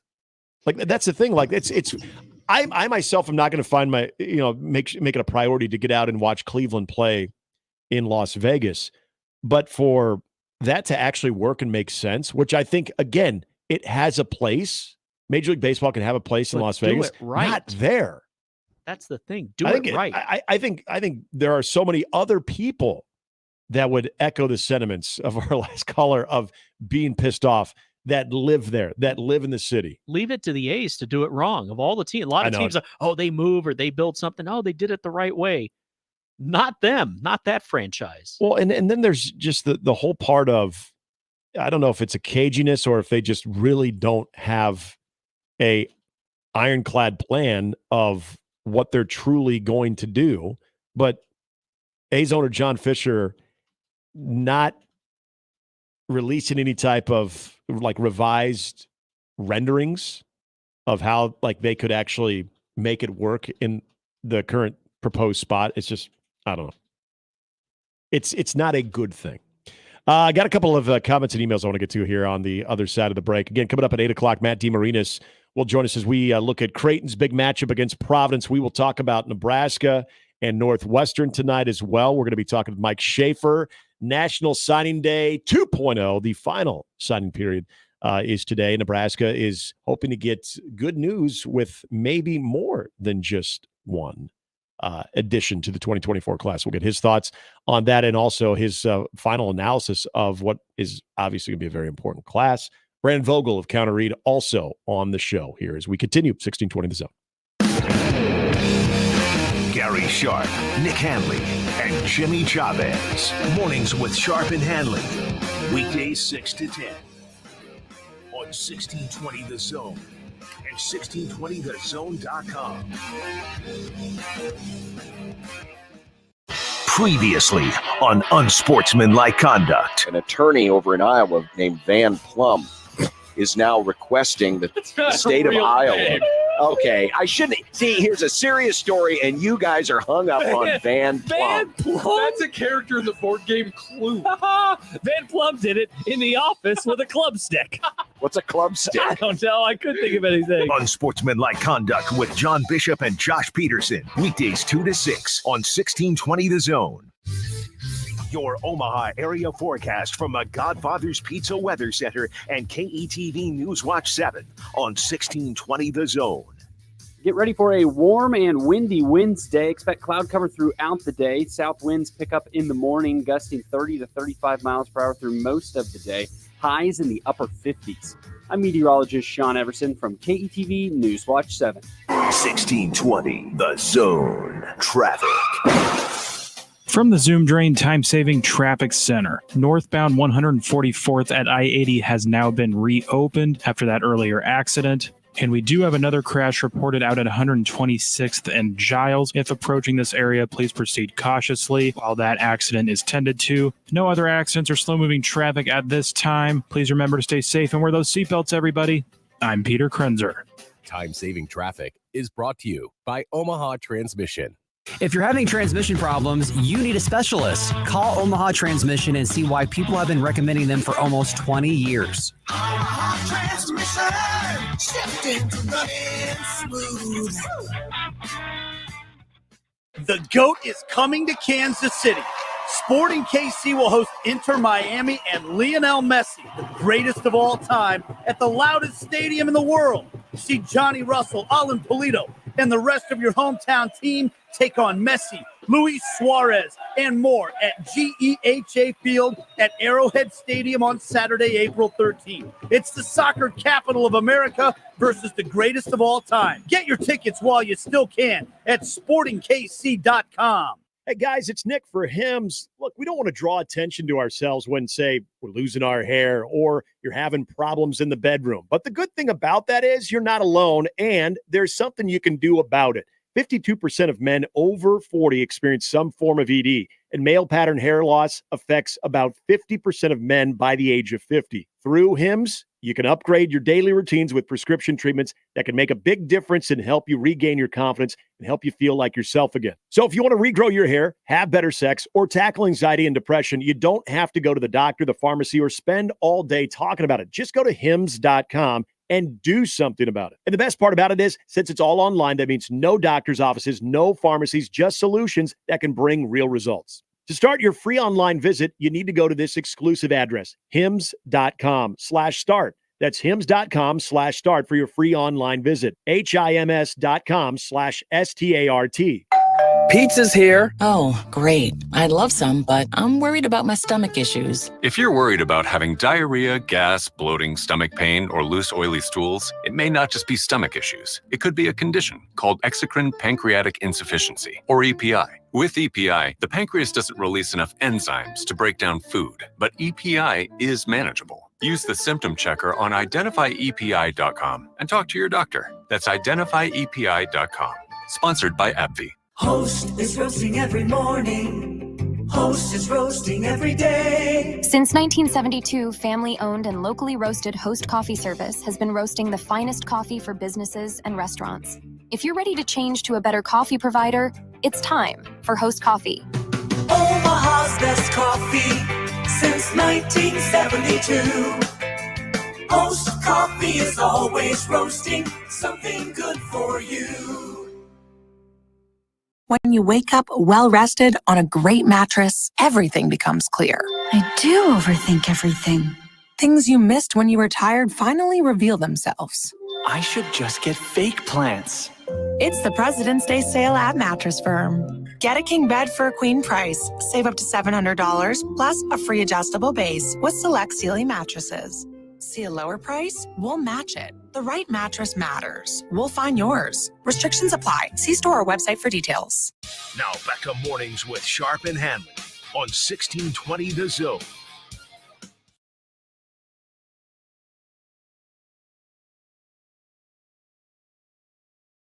Hey, I just saw something really, really cool. And I'd like to we got some good people who work here. The Puppy Bowl Media Day. When is the Puppy Bowl Media Day? That's what we need. I just saw this, and he did not bring my attention to this. I just was looking on social media. So people are familiar with Farrell's body shaping, right? We've got one here. They're a national chain. Obviously, it's to improve your physique. Hence the name. Yeah, exactly. I think it's self-explanatory. Well, I guess go the other way too. We want to help you gain weight. Our new fearless leader, great guy, Mark Onweiler, program director here now at 1620 The Zone. I don't know if anybody maybe is familiar with his weight loss journey, but Mark, who I would say what is probably, as we were talking about some height to weight ratio, he's probably what would you say about it? Yeah, he's probably about 6. He's taller than you. I'm not quite 6'3". I bet he's at least 6'3", probably 6'4". So he's playing the 4, maybe. Yeah, he's probably like a high school 4. Yeah. Like he'd be a shooting guard in college. But he's about $170, $175. Did you know he weighed at 1.3 within like the last couple of years 310 pounds? Wow. Yeah, he was at 310. Mark was just surprised this morning with winning the 2023 Farrell's National Challenge Winner of the Year. That is awesome. Good job, Mark. Congratulations, man. He got looks like he got a nice little check there too. I won't say how much money because, as I told you during the break, said, should we hit him up for money now? Oh yeah, you didn't say that on the air. I got you. I didn't. I'm not saying it on For some reason, I thought you said that on the air. Okay. Nope. But good for him. First of all, let me be the first to congratulate Nick Handley on the Rays and the new Nick Handley show, which starts soon on the Zone. Why do you think I brought it up? Okay, I feel like, hey man, I brought attention to this. But congratulations to Mark. Like this dude absolutely gets after it. He's usually like one of the first guys in the office, like when everyone else shows up, like at 7:30 or 8 o'clock. I mean, we're the first ones here with our friends over at Sweet 98, but that's great. That is awesome. I was amazed that he went from 310 pounds to basically like 175 pounds. Like that is amazing. But talk about a guy who's dedicated to that. That's just cool. I'm really happy for Mark. And all joking aside, I actually now feel inspired that I just want to drop like 10 or 15. Yeah, that is amazing. Makes that look easy. That is so cool. So Mark, I wonder if he's on his way in from Lincoln right now because that's where he currently resides. In a related story, Mark's taking the day off. We'll see him tomorrow. Well, he's got the money now. He's got to celebrate. No, that is fantastic. Awesome stuff. I just wanted to get that out there. Big shout out to Mark Onweiler. Take that, coworkers. He's going to like us more. Screw you guys. Want to get to it. There was a couple of good emails coming up next. Connor and Josh will have Mark live on the show. Yeah, who's gonna try to one up us now on this one? I want to go to Zach the Lego Maniac. He's in the Equitable Bank inbox. Says this was to our conversation about recruiting. Says recruiting isn't always a crapshoot. That is the title of the email. Says, are there exceptions? Yes, obviously, but broadly speaking, the teams that recruit at the highest level are generally at the top of the standings when the college football playoff rolls around, unless they are terrible with development. With recruiting, there is not causation, but there is very strong correlation with on-field success. It's not just recruiting, it's also development. The two aren't mutually exclusive. Need to consistently recruit at a high level and consistently develop at a high level.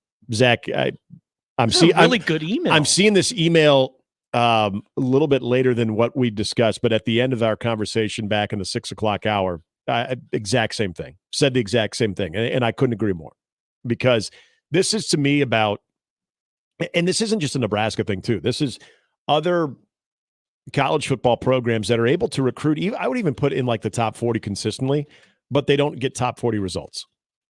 And so what it leads to your fan base on days like this, on National Signing Day, or even going back in December, is probably subdued celebration for what would be perceived as a good class or like a highly ranked class.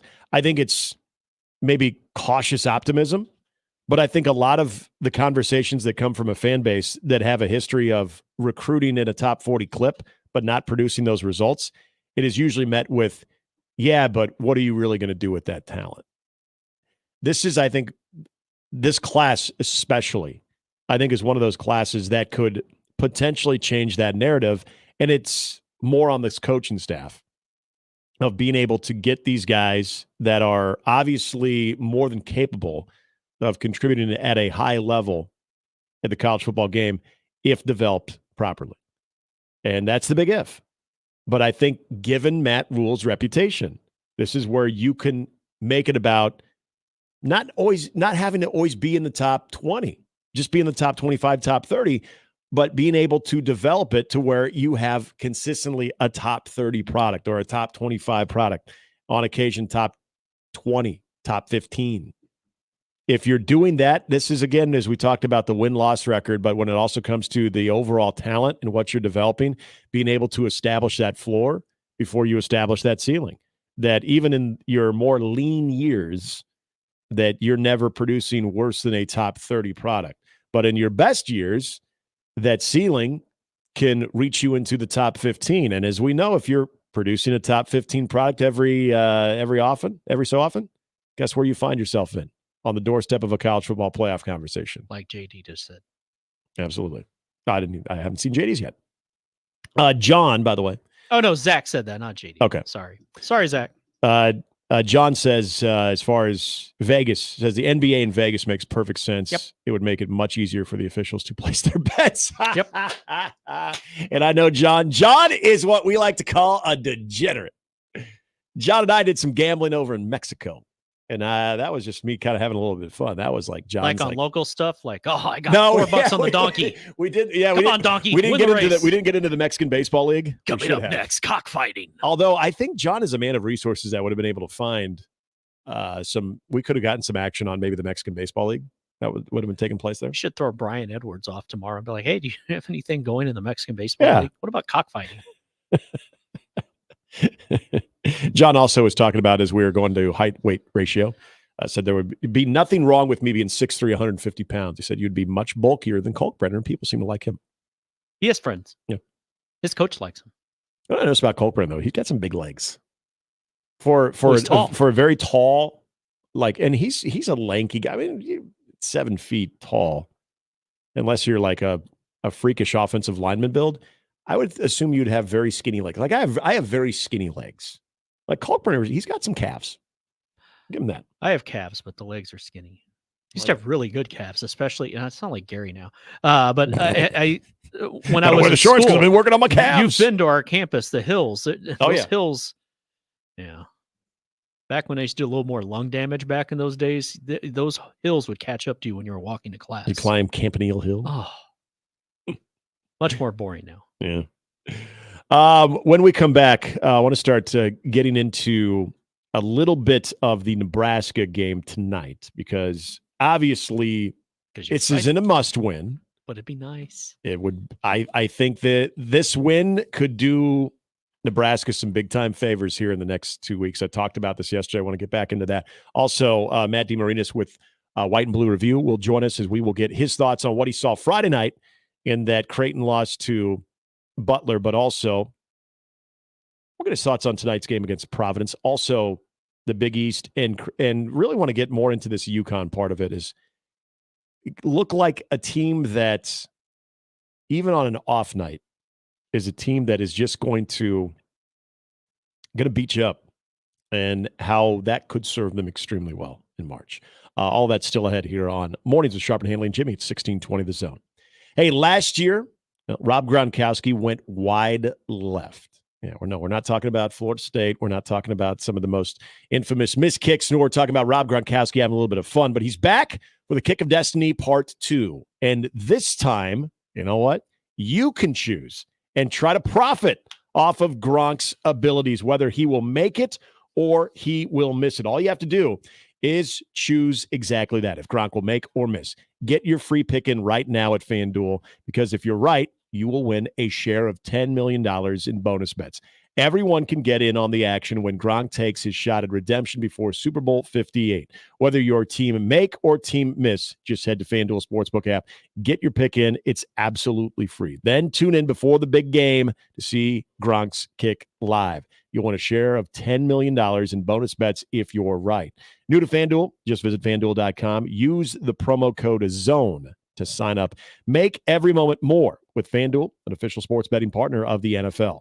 21 plus and present in Iowa. No purchase necessary. $10 million prize pool to be split equally among all eligible participants who made the correct pick. Prize issued as non-withdrawable bonus bets that expires 7 days after receipt. Restrictions apply. See full terms at FanDuel.com/sportsbook. Gambling problem? Call 1-800-BETS-OFF. More with Gary and Nick after this on 1620 The Zone. Omaha's most listened to all sports radio station. Again and again and again. 1620 The Zone.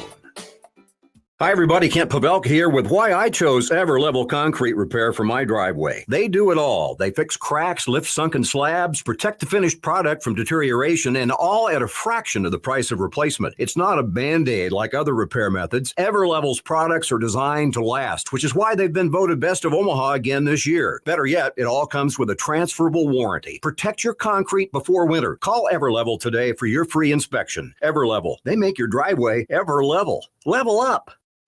Betting on your favorite sporting events just got a whole lot easier. Warhorse Sportsbook is now open in Omaha. Save yourself the drive across the river and put your money where your mouth is at Horseman's Park, 6303 Q Street. Use the Warhorse app to check odds and build your bets before placing your wagers in person, including live in-game betting. No bets, no glory. Wagers may only be placed on Nebraska-based teams when played outside the state of Nebraska. Must be 21 or older to gamble. Gambling problem? Call 1-833-BET-OVER. Don't miss this week's Zone Deal. This week's half-off deal is to Agave Azteca. Get 2 $25 gift vouchers, a $50 value for just $25. Agave Azteca is your shortcut to Mexico. Agave Azteca is known for its delicious Mexican cuisine and fantastic customer service. After one trip to Agave Azteca, you'll want to come back for more. Agave Azteca, where every bite is a unique experience. Zone Deals go fast. 9 a.m. Friday, 1620thezone.com. Meet Cheryl. Hey. She's on vacation and lost in the moment. Unfortunately, so is her Chase debit card. It's got to be somewhere. Maybe she lost it at salsa night. These skirts should have pockets. Or maybe she lost it at Pilates. 3 and 2 and... But she's not worried. With the Chase mobile app, she can lock her card till it turns up. Tools that help protect. One bank that puts you in control. Visit chase.com/checking. Chase, make more of what's yours. Chase mobile app is available for select mobile devices. Message and data rates may apply. JP Morgan Chase Bank, N.A. member FDIC. The Zone Hotline is powered by 42 Degrees. The Source. By your mom's house. The back seat.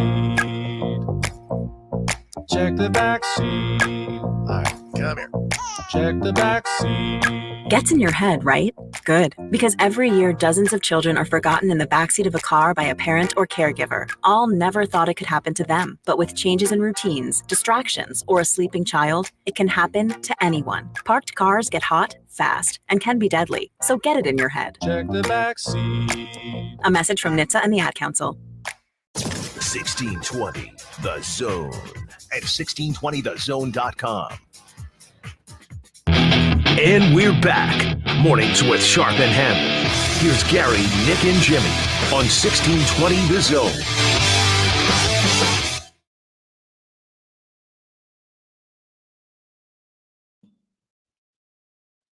I do want to get into some of the takeaways from Tim Lester, the new Iowa offensive coordinator, speaking yesterday, where many people would feel like, hey, Kirk Ferentz basically gave him a script. Like he was standing there watching like a crowd pop up. Well, what was weird about it yesterday is they had a couple of coaches speak yesterday, and the big like must-see attraction was Tim Lester. Kirk Ferentz was like the MC, though. It was kind of funny. Like he'd go up and I'm like, okay, talk a little bit about this guy. Now, without further ado, here's so-and-so. And then come up, maybe tell a little bit, give a zinger in there, and then bring up the next guy. Like Kirk Ferentz. Airplane food, right, Kirk? Yeah. Why isn't the plane made out of the food? So you guys live in Iowa, huh? Is that Caitlin here? I got any out-of-towners here? Yeah, Kirk Ferentz was doing his best MC duties and responsibilities yesterday. But I will say this. Post-football coaching life, the Kirk Ferentz Show on Sirius XM. Yeah, he's got to get ready for it at some point. Look, we're 7 months away from a game. So I understand that what was said yesterday could look completely different when Iowa eventually gets on the field under new offensive leadership. But I will give Tim Lester credit. He didn't come across as a guy that is going to basically be Kirk Ferentz's offensive puppet. There was a lot of conversation about RPO. There's a lot of conversation about quarterback development. He is the quarterback coach there. He has more of a reputation and history of coaching quarterbacks than what Brian Ferentz had as well. Brian Ferentz, as everybody knew, was the offensive line coach, not a quarterback coach. It was a very weird fit. I think there seemed to be, from what I'm understanding too, and Rob Howe, who writes for Hawkeye Nation, is also very high on him as far as a recruiter compared to what Brian Ferentz was. So it did sound like, again, a guy who maybe actually sold Kirk Ferentz. Now, Ferentz said that he spoke to, I think it was roughly 12 candidates. They whittled it down to 4. Paul Chris, by all accounts, was one of them. Johns from Duke was one of them as well. So why Tim Lester? Well, it sounded like Tim Lester was able to kind of sell Kirk Ferentz on this. And Tim Lester also was a head coach at a Division III school as well. Did run a pretty modern offense. He was heavily involved with play calling. Has been in the NFL. So I think there's an interesting track record there where for people who were up in arms about this, and in his stint at Syracuse was not good. And I think that is also something that drew the ire and probably does continue to draw the ire of Iowa Hawkeye fans. I'm not going to say that Tim Lester is going to be like Steve Sarkisian or he's going to be this great offensive mind in college football. He's not going to be like the mad Lane Kiffin. But what I would say is keep an eye on this one. Because you have a quarterback, albeit was injured for most of the season in Cade McNamara. There's thoughts of, depending on how the spring goes, that Iowa could also try to dip into the portal to find a little bit of quarterback competition in the second go-around of the transfer portal, which would be very un-Iowa-like. They got a young guy that they're going to kind of, again, watch here during the spring to see. But just listening to a little bit of what Tim Lester had to say yesterday, I got to say I was intrigued. It didn't sound like a company man walking the company line because this is what Kirk Ferentz is going to want this offense to be. It did seem like it has a chance to maybe mesh some ideas. We'll just say that. Now, if that truly does happen, we'll see. Now, this is, and I'm sure Kirk Ferentz really liked that, this is a guy who did like to run a lot of 12 personnel. So anytime you're involving multiple tight ends in an Iowa offense, you're very, very happy. But yeah, again, I was interested in what he had to say. I thought he presented it in a way that made me think, oh, okay, well, maybe this is maybe the best way to say maybe could potentially be a breath of fresh air there in Iowa City. And if it sucks, well, good for us. So, but in all seriousness for Iowa fans, I just trying to be as open-minded as I could on this one because I really did think that it would be a lot of like the same gobbledygook that you would get from Kirk Ferentz. He at least presented it in a way that it could take me off the beaten path a little bit. So Kirk Ferentz Live was a success. Yeah, it was. Kirk Ferentz as the MC of the press conference yesterday. Good stuff, man. Yeah. Good. Should have had Doctorman on today to talk about that. Like, how was that reality show? Yeah. Yeah, I'm really intrigued by this. I truly am. And I'm also, I thought it was very interesting because I wasn't sure what Brian Ferentz's overall role of recruiting was. I would think maybe he'd have more of an impact on offensive linemen. But apparently he wasn't, extremely active or, considered to be an important element of recruiting. Now that he's no longer Kirk's OC. He can be on the network, maybe. He's a Hawkeye. He is a Hawkeye. Great Hawkeye. So he'd have to wear the logo again, though. Have to wear the branded gear. You can wear. I don't know if he wants anything to do with Iowa right now. That's fair. All right. So coming up on the Husker Radio Network this year, Brian Ferentz is a special contributor. We'll call that segment "Know the Enemy." Yeah. But we can have the song played. Look at you, know Nick. The enemy. Get a little Green Day in there. But oh no, I was thinking Rage Against the Machine. But continue. Oh, that too. Yeah. I don't know. Tim Lester just seems like he might be a little bit different. Now, again, how does that translate into production for that offense? We'll see. But it was not a bad look. I'll say that. Which is as we know in these parts, hey, you win the press conference, it's half the battle. You get people excited, and then you got to play the game. And then sometimes that excitement whittles away, but we'll see. All right, when we come back, we're going to talk to Matt DeMarinis. Big spot for Creighton on the road, trying to get back on the winning side of things after losing at home to Butler on Friday. We'll get Matt's thoughts on that. Also, probably the quietest successful story taking place in the hardwood here locally in the Fighting Flans. He was at the game last night, or at least, I'm sorry, he wasn't at the game. He followed the game last night. Get his thoughts Matt, on I that. thought you were talking about Matt. Flan. I was Well, like, I think Jim Flannery was at his game last definitely night. there. And also want to get Matt's thoughts on the happenings in the Big East, especially with UConn's win last night. That's all coming up here on 1620 The Zone. Mornings with Sharp and Handley returns in minutes on 1620 The Zone. Live from the Host Coffee Studio, this is 1620 The Zone. 1620 The Zone. Traffic. From the Zoom Drain Time-Saving Traffic Center. In addition to that crash at 126th and Giles, we now have a crash at 87th and Pacific that is blocking the intersection currently. Also, some slow traffic dodge eastbound starting about 168th up to 144th and JFK northbound between L Street and I-80. Please stay safe, everybody, and wear those seatbelts. I'm Peter Krenzer. This time-saving traffic is brought to you by Saul's Jewelry and Loan. It's a celebration of love at Saul's Jewelry and Loan. Now through Valentine's Day, get 50% off a huge selection of jewelry. Diamond rings, 50% off. Gold chains, 50% off. Bracelets, 50% off. Some exclusions apply. See store for details. It's the celebration of love sale at Saul's Jewelry and Loan. Happy Super Bowl to all who celebrate from FanDuel. It is America's #1 sportsbook. Now, if you're like me, Super Bowl Sunday is all about scoring the best seat on the couch, get out the way, grabbing your favorite snacks, and placing some bets, some great prop bets with the Super Bowl. That's right. And if you're like Gary and you got your team involved or you're just a fan of it, there are so many ways that you can get a W or 2 or 3. Not only can you bet who will win the Super Bowl in Super Bowl 58, but FanDuel also has bets for which players will score a touchdown, how many points will be scored, and so much more. New customers join today, and you'll get $200 in bonus bets if your first bet of $5 or more wins. Just visit FanDuel.com. Use the promo code ZONE to sign up. It's FanDuel.com/zone and make every moment more with FanDuel, an official sportsbook partner of the NFL.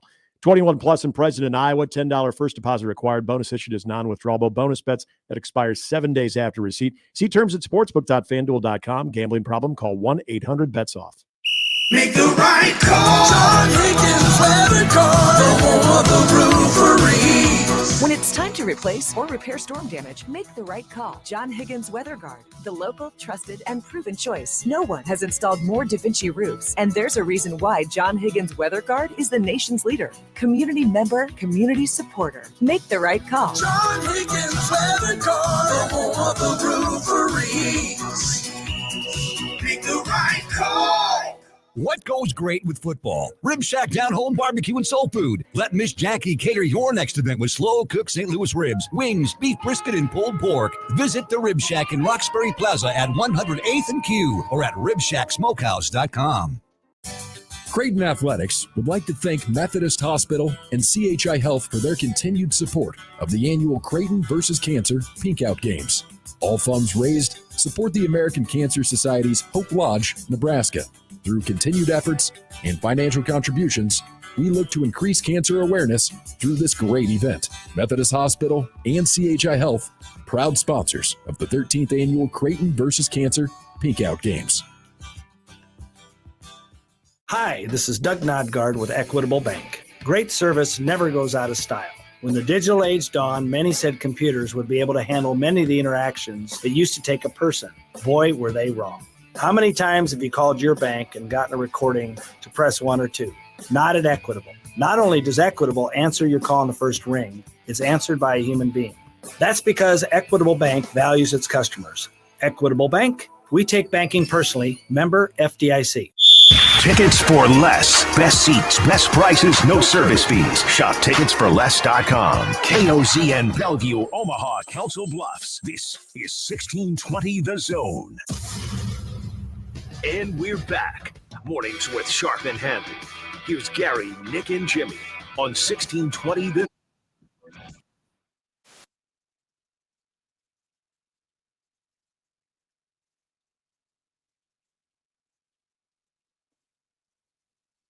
I got some good college hoops tonight involving both Nebraska and Creighton. Creighton taking on Providence in a place where Trey Alexander has not won. And this is going to be a interesting bounce back game here as we look at Creighton and their road ahead after losing a tough one Friday night in front of a home crowd against Butler. As we welcome in Matt DeMarinis of White and Blue Review. Good morning, Matt. How are you feeling today? Feeling good. How are you guys? I'm good. And before we get into the game tonight, it's not even like a secret, but is one of the best untold or least talked about basketball stories in the state right now residing with Jim Flannery and the Creighton women's basketball? Because don't look now, but that team is really good. Yeah, they continue to just win basketball games. Yeah, I mean, I feel like I've been beating that drum for the last 3 or 4 years.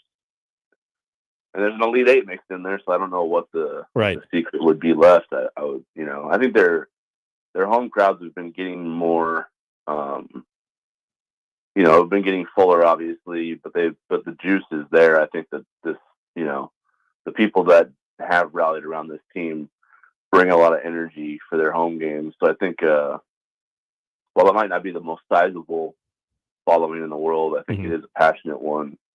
Just because these players have been around, for a long time now. I mean, all the seniors they have on the team, with the exception of Lauren Jensen, have been there 4 years, and she's been there 3. And obviously, she has the very notable moments in her first year there with the program, with what she did in the NCAA tournament. So, yeah, I think there's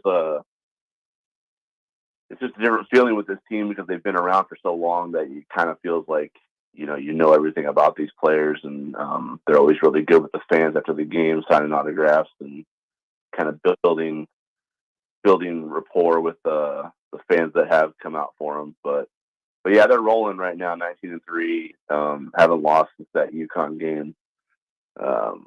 They weren't at their best last night, but also it was kind of a weird game Xavier was missing half their roster and their head coach, so the game plan kind of went out the window, and it was just kind of our best versus your best kind of a game. Yeah. But yeah, they're still in the conversation to host an NCAA tournament first round weekend. So, they're doing what they need to do right now. They're just handling business like a veteran team should. Well, and the UConn game, we were all kind of, I think, left flat because there was some buildup to that. It was, when we saw it in Omaha. If you look at the standings right now, obviously it's UConn a couple games clear of Creighton, but then Creighton also a couple games clear of the rest of the field, where we'll still see those two teams play again. What's kind of your expectation? Because I don't know, just based on kind of seeing this team from afar, it felt like that night was not indicative of what this team is. That night against UConn in Omaha, that was not what this team is. Do you kind of look back at that one and just kind of scratch your head, or were you not surprised with that result? The way that Creighton just really got owned by what we know is a great UConn basketball program, but a Creighton team that it looks like that they're right there in the Big East mix. No, it 100% was a head scratcher. I mean, I don't know how much of the psychological component is there just because it's UConn and there's a lot of pressure. I think when you're in your own gym and you've played as much basketball as Creighton has with this group, like they didn't go into that UConn game feeling like underdogs. So I think for some reason when they play UConn at home, they build up this pressure like they expect to beat this team. And I think when it starts going the other direction, and I think UConn brings their A game for Creighton too, because they know how good they are, So I think when it starts going sideways a little bit, or when UConn gets off to a hot start and it's hard to shut off, that, things just get a little bit psychological because they're not 44 points worse than UConn. They're not even half that, So yeah, I don't know. For some reason they played better on them in UConn's gym than they have in their own gym. I think they just have that mentality of, being hunters on the road, because that's kind of what they've built this run on these last 3 or 4 years, is just going into someone else's gym and making things difficult for them. And it's kind of, they haven't really had that edge at home. for whatever reason. I think last night was their 20. I think they're 20-4 on the road now the last 2 seasons after last night, which is just insane. Like, it's so hard to win on the road in college basketball. For some reason, they do it at a really, really high level, really consistently. But yeah, they're in the mix still. UConn's got tough games left. They have to, still play Villanova again, who's getting on a roll. But it's hard to see where they're going to slip up. I mean, they got pushed this weekend by St. John's, and that was kind of a game where if you're looking for someone to get one back and put Creighton the game back before that rematch, that was maybe one of them too. So, but it's not over. It's a 2-game race, with one head-to-head match left. But it just feels like right now, from a stylistic standpoint, it's hard for Creighton. It's hard for me to see kind of Creighton being successful at UConn enough to win the game, I guess. Because you look at the way that each team is built, I think UConn might be a little bit better suited to win a matchup like that, just based on the way Creighton can attack them and the way UConn can attack Creighton.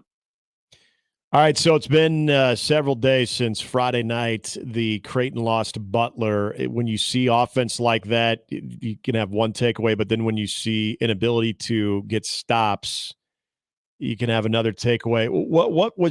What did you leave CHI Health Center thinking Friday night after that loss to Butler?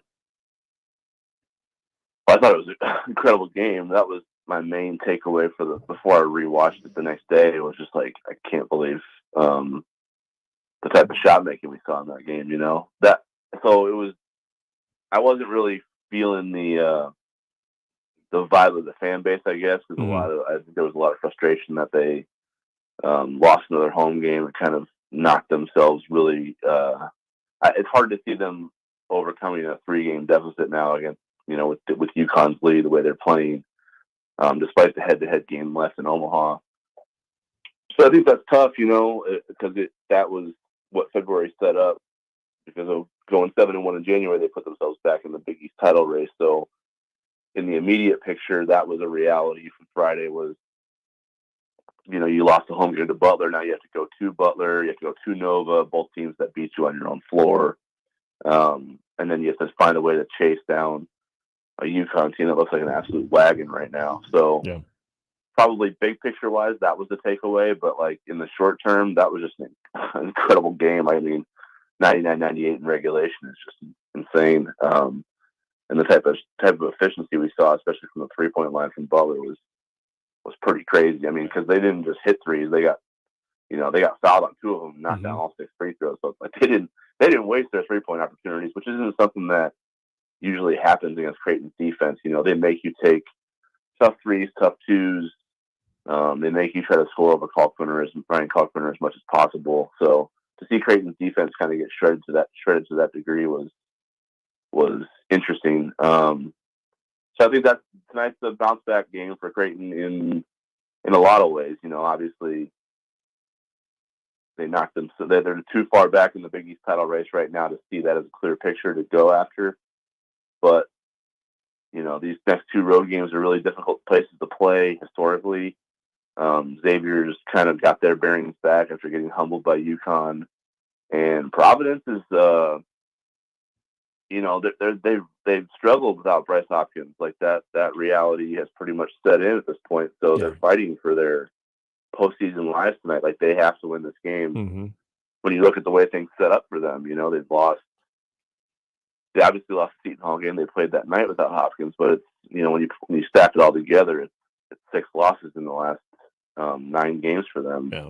And they play Creighton tonight, then they're at Butler, then they have St. John's still left. They have to go to Xavier, who beat them by 20 in their own gym. Have to go to Marquette. They still have to play UConn one more time. Like, it gets hard for them.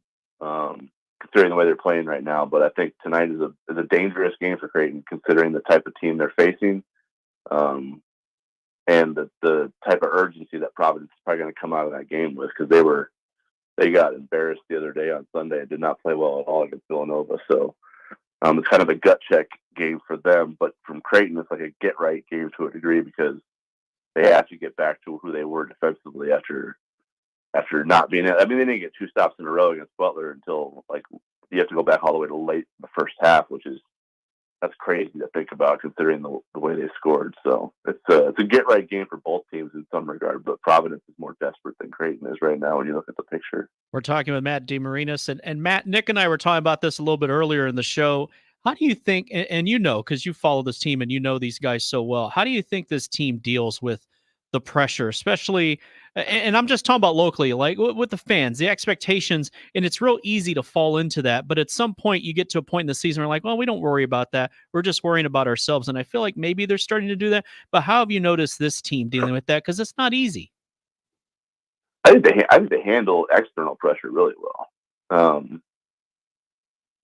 You know, whenever, because you know, you go through adversity through a season. Like, it's not, there is no perfect season in terms of you lay out a plan, execute it.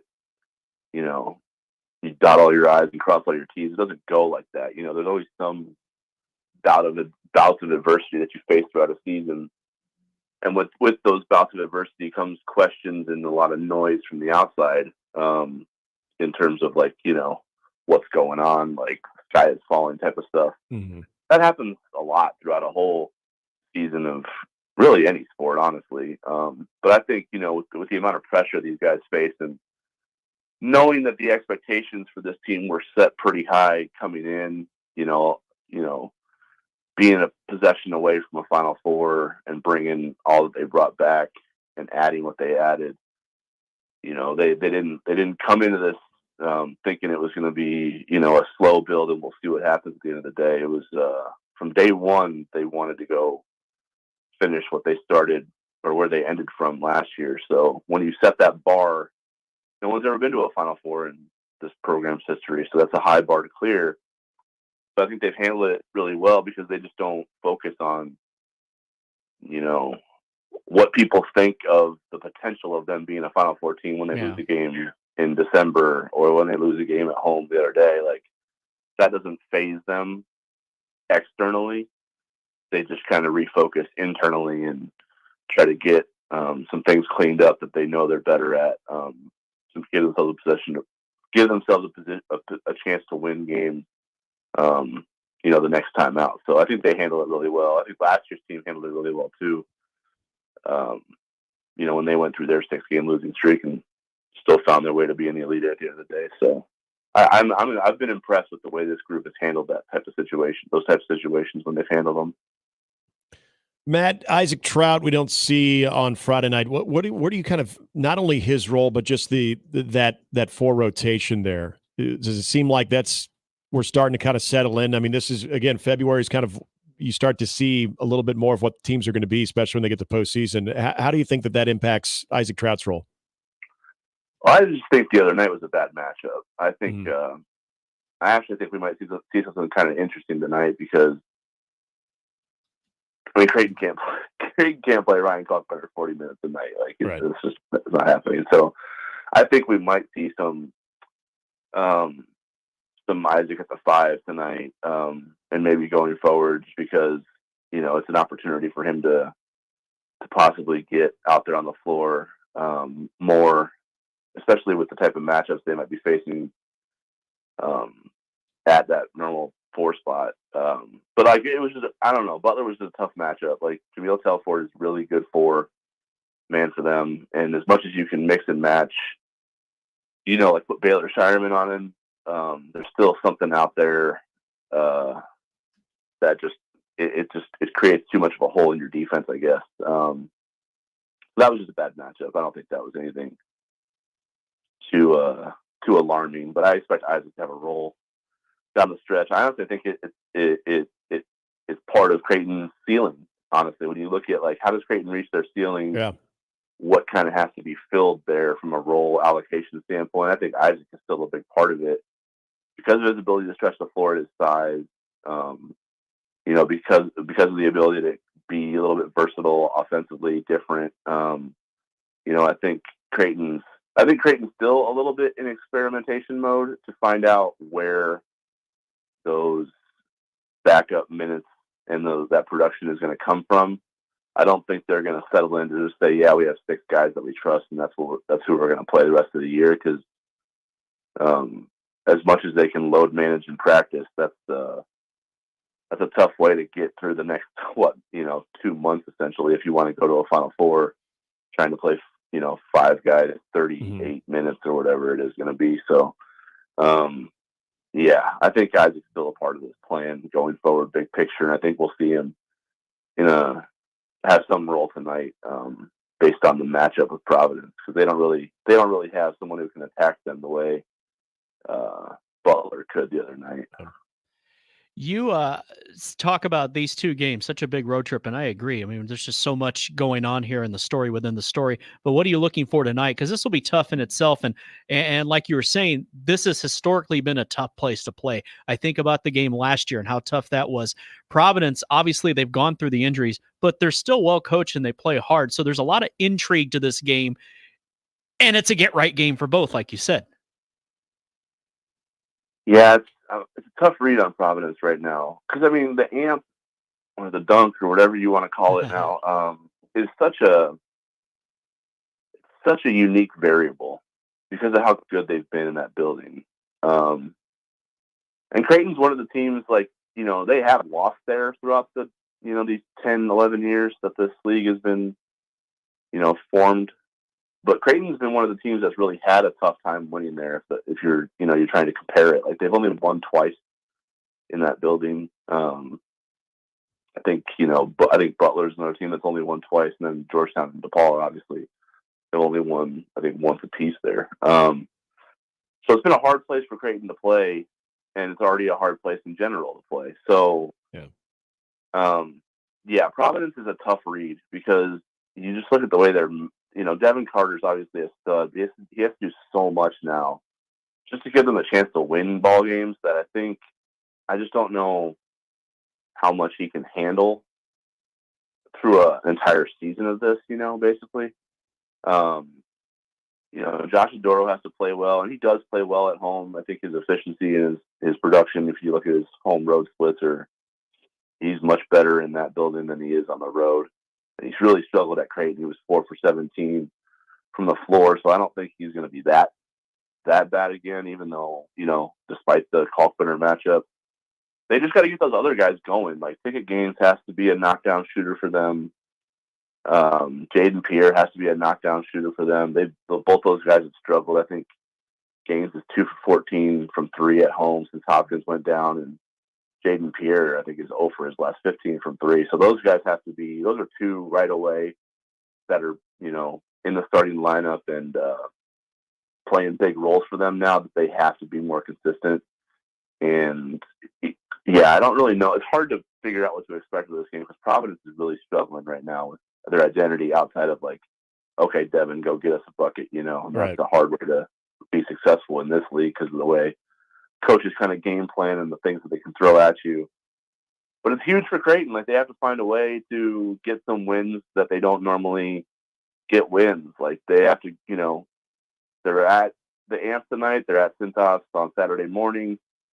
Then they get Georgetown at home, but then they have to go to Hinkle, and then UConn's next home game. So this next 4 out of the 5 games, if you were just putting like, okay, Creighton's chances of winning them, you could see them losing 4 because they don't play well at Hinkle. Cintas is a hard place to win, and they don't play well at the Amp, and then they have the number 1 team in the country at the end of it. So like, it's not, it would, if you look at like historically speaking, if Creighton loses 4 of those 5 games, that's 5 losses in 6 games all of a sudden, and that could really shake up your confidence a little bit. Right. It's a really, really important stretch starting tonight. Like, Creighton has to be locked in, focused, and play at a pretty high level to be successful in this stretch because it's a pretty pivotal one. Hey, lastly, I want to ask you about what we saw in the Big East last night with UConn. Look, if we're looking at the two teams, if anybody's starting to separate themselves from the pack, it does appear that it is UConn, and then I would throw Purdue in there. I mean, ever since their loss to Nebraska, all they've done is won games. Now that win against Wisconsin was obviously big, but before that, maybe haven't been tested as much. But there's an element outside of just UConn's overall talent, and I'm curious if you agree if you've seen this, especially if you go back to that Creighton game. Is UConn getting enough credit for just being also a tough team, like physically a tough team, when their offense sort of eludes them for a moment, that they can just sort of out-tough you, and that might be what gets them back to having an opportunity to repeat as a national champion? Yeah, I mean, I think they have it all. Yeah. I mean, yeah. I think they have it all, and they also have that thing you can't really define. That, what is championship experience worth? Like they have a lot of guys who have played at a high level on a national championship stage. What is that worth in a tough moment of a college basketball game? That's not quantifiable. There's not a metric for that. It's internal.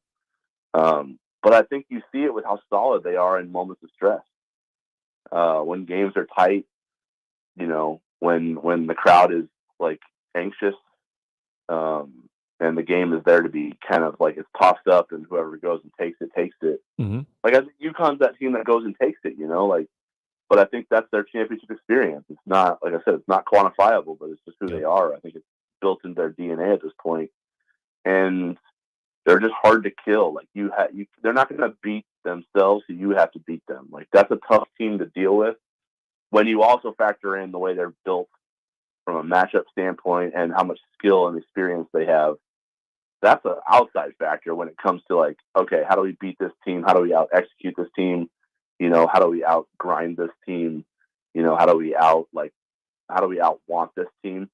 That's the moments where I see UConn really be a separator. And I think they might be a 1 of 1 in that degree. Cause I don't think Purdue has that experience. Purdue's a team that's just like hungry right now. They got beat by a 16 last year. They have the National Player of the Year for the second time in a row. But I think, once they get into a game where it's like, where they face somebody who wants it as bad as they do, there's going to be like an internal battle with Purdue in terms of like their confidence level of can they pull it off or not, or will they suffer a disappointing result the same way they did last year. With UConn, there is no wonder. Like UConn believes every time they walk in the gym, no matter what gym it is, no matter who they're playing, that they're going to figure out a way to get the job done regardless of how they play. Yeah. And that's a scary team to deal with because there's just a supreme level of confidence there that they'll figure it out no matter what type of game takes place, whether it's a grinded out defensive game or whether it's a shootout where neither team can get a stop. Like they are comfortable in any situation, no matter how it's stimulated. So from that aspect, I think they're on a tier of their own right now. Yeah, it's hard to disagree with that at all. Matt DeMarinis joining us, whitebluereview.com. Great stuff as always, covering all things Creighton. Matt, enjoy the game tonight. Appreciate you coming on, my man. Thanks for the time as always, Nick. You guys be good. Tonight's game, again, if you're looking at it, and Matt brings up an interesting point, Jimmy. This wasn't supposed to be kind of like the stretch of games where you thought, boy, Creighton would be in some interesting battles. This is not to say like I'm suggesting that all of a sudden Creighton is in a world of hurt with their schedule right now, but that loss at home to Butler, man, it makes you kind of – it's a bummer. It is, but it makes you kind of look at the schedule ahead, given the struggles that they've had at Providence, knowing that you've had some struggles at Hinkle as well, and you saw what Butler did. And again, this is going to play a very 30 their time. Yeah, it's a very similar theme to what we've seen with what teams are bringing against Creighton, where there's that desperation mode. Providence, Butler again, and then coming home to UConn. And then after the UConn game, because we kind of marked that Butler game in sort of a 6-game stretch to wrap up the regular season that was going to be really challenging. At Butler, home to UConn, at St. John's, home to Seton Hall, home to Marquette, at Villanova. Creighton is in no real danger of anything like catastrophic with this season. But as you saw just a week ago, where we were looking at Creighton kind of putting themselves into the 3 seed line conversation, even a potential, low 2. If you're still having aspirations of that, boy, this is a stretch here where you got to get it done. Yeah, you got to get it done. You got to figure out a way to get it done. Win at Villanova, win at Butler, then you get a little bit of revenge on the games you lost here. Well, and feeling good about where you're headed into the postseason, too. And then Providence, there's no apologizing for winning there, even if they've struggled with injury. It's still tough. Because I expected, if Creighton was to split against Butler, I would have said, okay, yeah, they're going to lose at Hinkle. They'll win at home, they'll lose at Hinkle. Well, they just lost at home. That's not saying, well, now I expect them to lose at Hinkle, too, and they're going to go 2 against Butler. But Providence is not an easy place to play. Xavier, as Matt mentioned, Cintas, not an easy place to play. Haven't had a lot of success there. So it makes for an interesting game tonight for sure. All right, we're going to change it over to recruiting talk as it is National Signing Day, the final signing period here in the 2024 class. Mike Schaefer, the very latest. We are keeping our eye on 2 individuals in particular and also a decommit from last night on the 2025 class. And then we'll get Mike's overall thoughts of this class and its significance for the Matt Rule era at Nebraska. Schaefer joins us next. Mornings with Sharp and Handley returns in minutes on 1620 The Zone. Previously on Unsportsmanlike Conduct. The suspicious activity also included the Better Showing Sportsbook staff messages from Bohannon and explaining that the messages were Bohannon informing Better that Bama was scratching its starting pitcher before the game before Bohannon alerted LSU. So the guys, look, I have messages from the coach. Unsportsmanlike Conduct with John Bishop and Josh Peterson. Weekdays 2 to 6 on 1620 The Zone. Your Omaha area forecast from a Godfather's Pizza Weather Center and KETV News Watch 7 on 1620 The Zone. Get ready for a warm and windy Wednesday. Expect cloud cover throughout the day. South winds pick up in the morning, gusting 30 to 35 miles per hour through most of the day. Highs in the upper 50s. I'm meteorologist Sean Everson from KETV News Watch 7. 1620 The Zone. Traffic.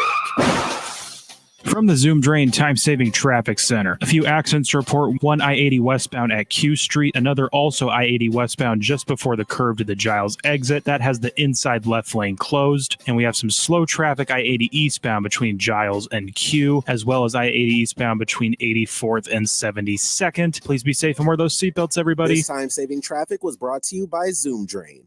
Dealing with any type of plumbing issue can be overwhelming, especially if it's related to your drain or sewer lines. Thankfully, Zoom Drain specializes in drain and sewer services of all scopes. Contact Zoom Drain anytime by logging on to zoomdrain.com.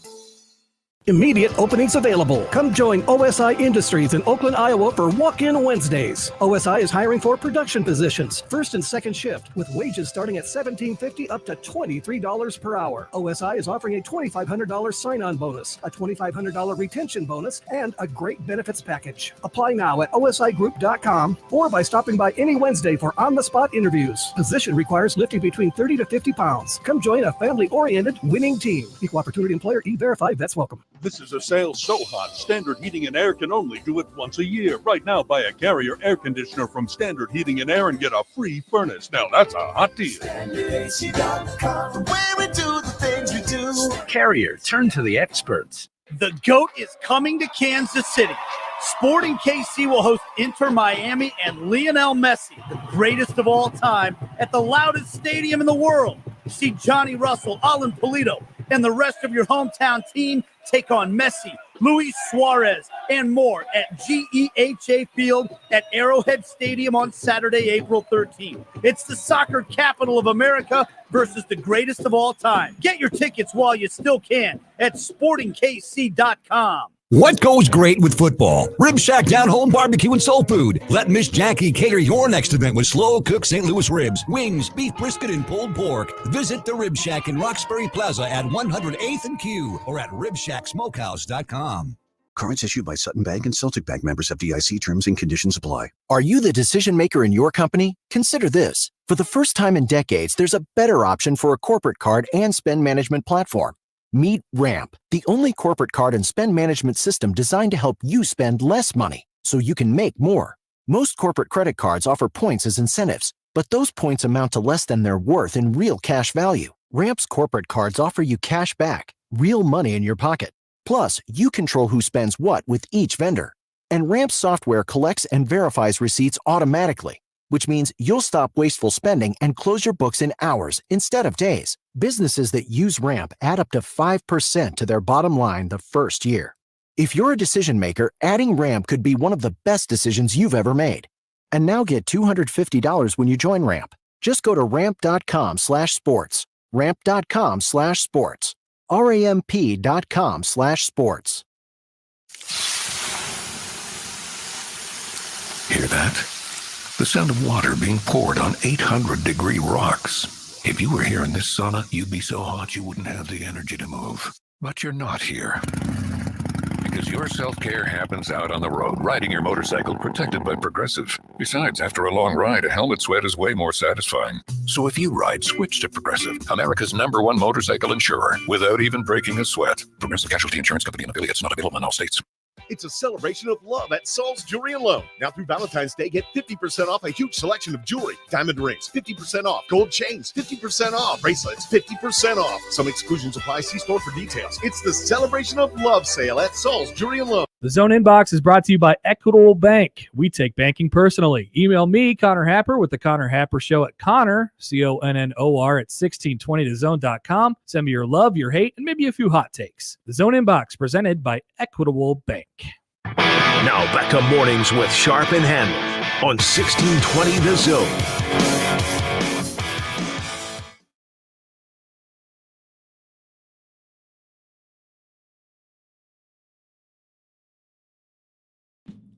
Man, there was a time when this day in February was the day when it came to recruiting, when it came to National Signing Day. Everybody was amped up. Our next guest, Mike Schaefer, which I'm not even sure if he is a big coffee drinker.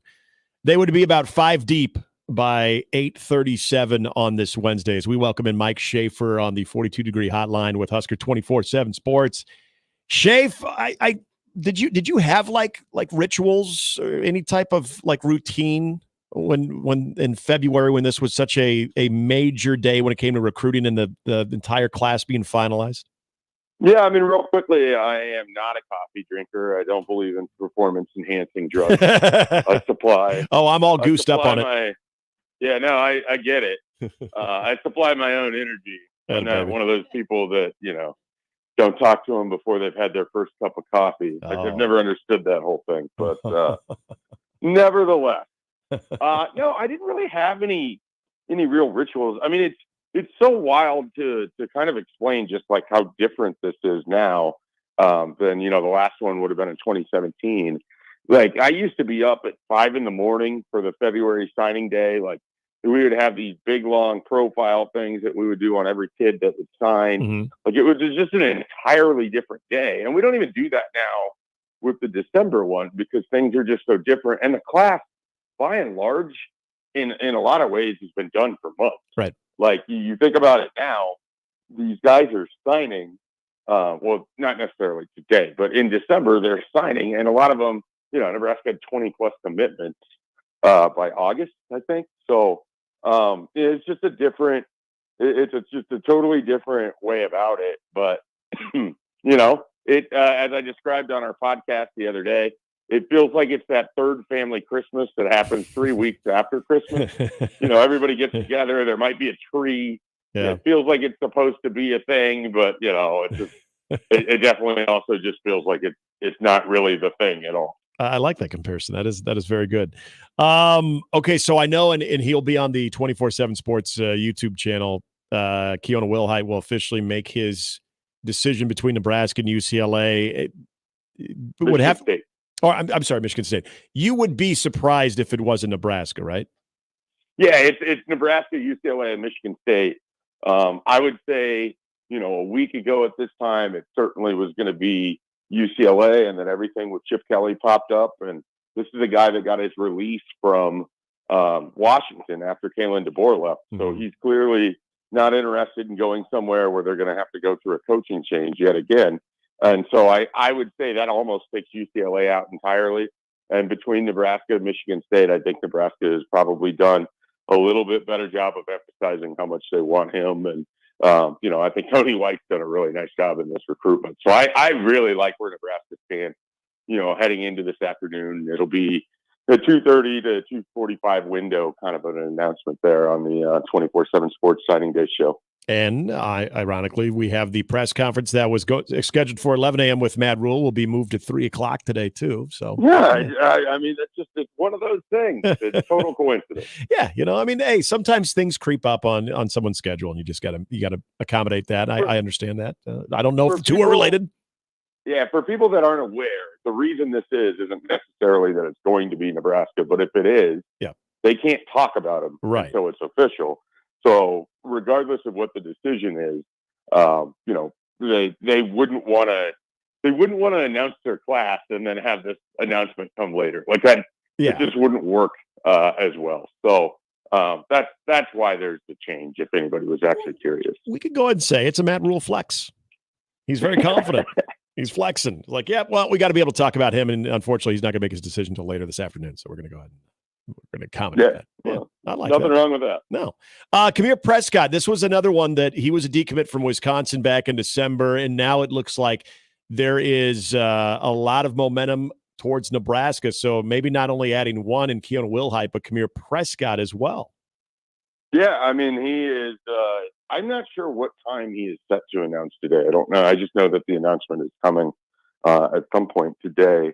Kamir Prescott was committed to Wisconsin up until right before that early signing period. Things weren't going to work out there. Nebraska had him, had an official visit from him for the spring game. And they have all sorts of connections into Philadelphia. If people remember last year, they brought in Ramir Stewart. They brought in several guys from Pennsylvania. Elijah Judy, the defensive lineman that we always forget about, he's from Philadelphia as well. So they, as a staff, have several connections into that city.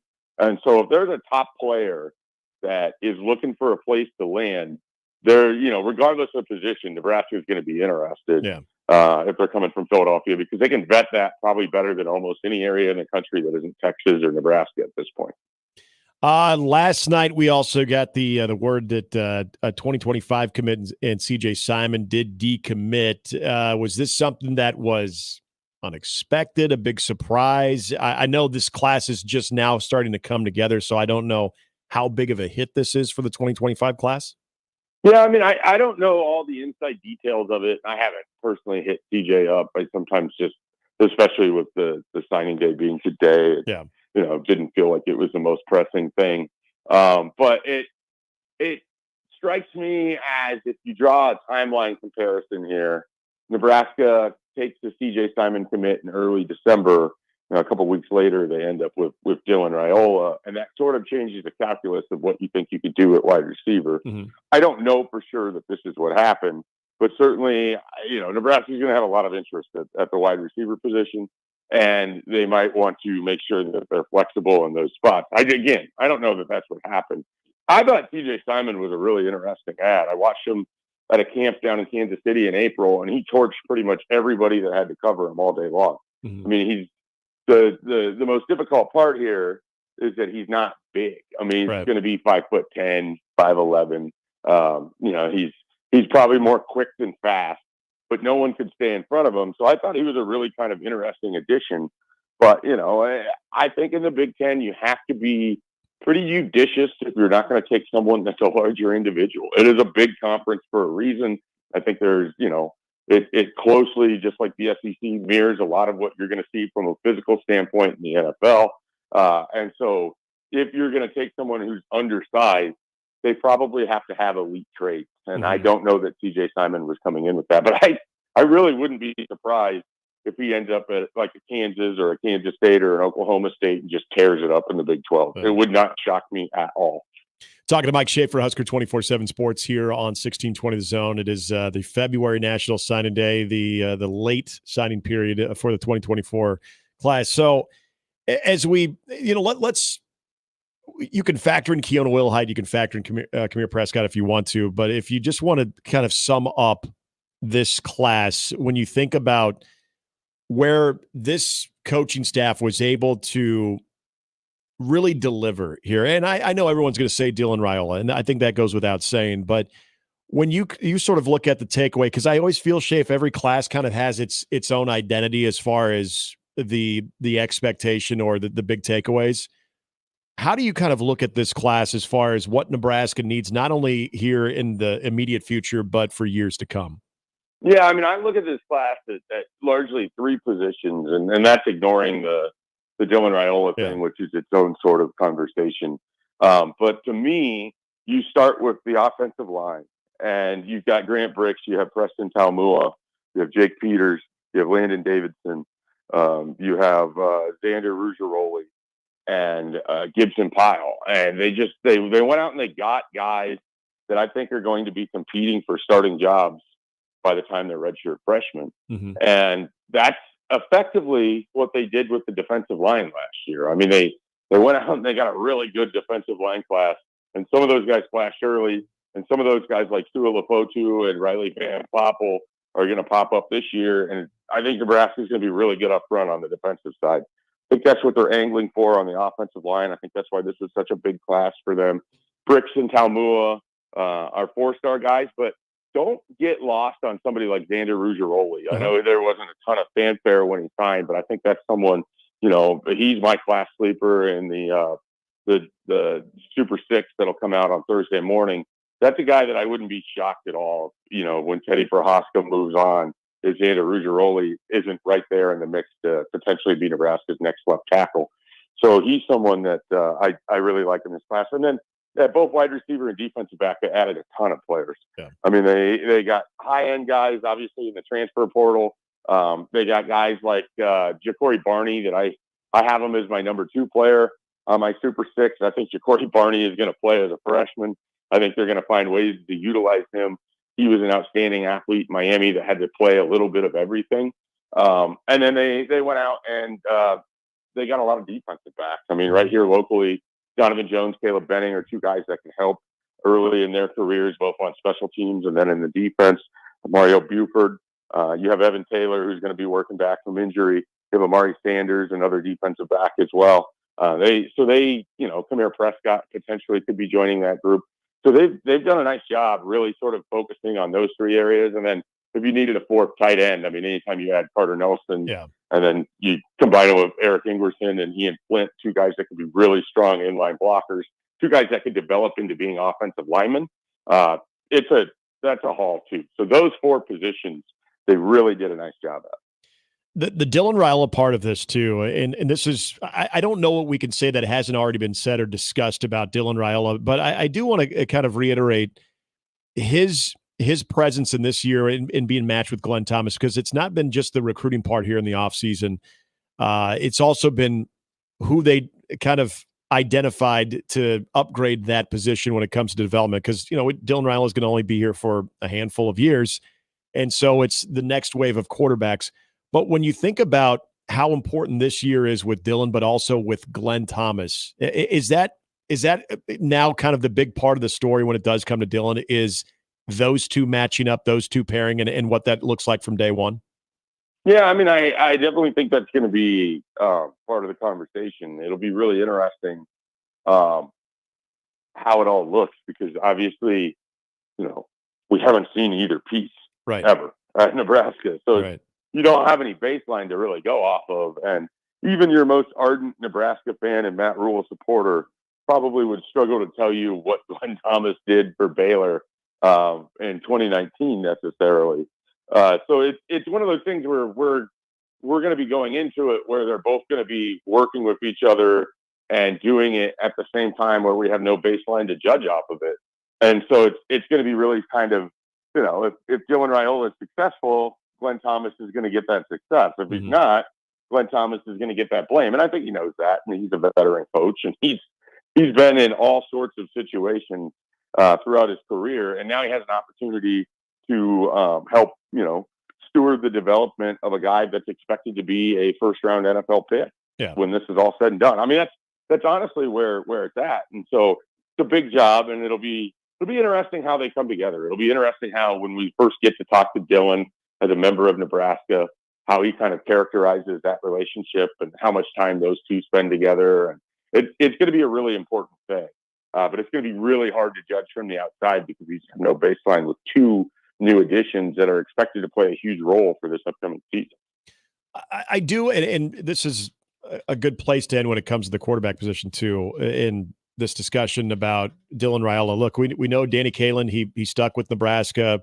We'll see how that development comes along too. You've watched him in high school. You know what he can do on his best days, and you know what he needs around him to continue to develop as far as a supporting cast. Ultimately, if you were to kind of forecast out Danny Kaelin and the opportunity that he has in Nebraska, where would you kind of start that conversation? Well, I would start it like this. This is a guy that got an offer when he was at the end of his, freshman year in the spring. He got offered by Florida State and Nebraska, and I watched him as a sophomore, and I thought, okay, I don't see it. What am I missing here? Mm-hmm. And then he made a pretty sizable jump going into his junior year. He was really good in 2022, like really good. And so I definitely think this is someone that's going to need some years to develop to get into the flow of things. But here's the thing. No one's going to outwork Daniel Kaelin. No one's going to have to be like, man, you got to get to the weight room. You got to get to the film room. You got to do this. You got to do that. He spent, we talk about how Dylan Raiola was groomed to be in this spot. Daniel Kaelin wasn't necessarily in that same route. Mm-hmm. He basically just kicked the door down and announced himself by going out and doing every camp and every workout and, sacrificing stuff that those of us that enjoyed our high school experience got to do every Friday and Saturday and had weekends and hung out with friends. And he bypassed on a lot of that to work on this craft. And I think when he gets to Nebraska, and he's there now, I think at Nebraska, he's going to have an opportunity to really be able to singularly focus, continue his development. He'll have time. And I think when his name is called, he'll be ready. And that's the best thing you can say about somebody in this kind of situation. I respect so much about Daniel Kaelin and how he's handled his business. I'm really excited to see how it goes for him. Shafe, I did think of you and myself in our painful struggle to see the Cleveland baseball organization spend money like other people. But does the Bobby Witt Jr. signing with the Kansas City Royals give you hope that even some of the most modest spending organizations can still throw one at you every now and then? I mean, Cleveland signed they signed Jose Ramirez to a big extension. Yeah, I guess there was that. He forced it to happen. Yeah, because the Dolans weren't going to make it happen. No, as long as the Dolans own the team, they're going to be cheap. They're going to be pathetic, and they're going to just bank on the class system of Major League Baseball to bail them out with revenue sharing instead of spending their own money. So I don't have a lot of belief that they're going to reach extensions with their best young players. I don't have a lot of excitement for this upcoming season. I don't either. So, it's not a great time to be a Guardians fan. And usually, you know how this works. Usually when you're the lowest on them, that's somehow when they pull the rabbit out of the hat. I wasn't excited for 2022 and they made a playoff run. I was excited for 2023 and they turtled. So, we'll see how it goes. Yep, I'm right there with you.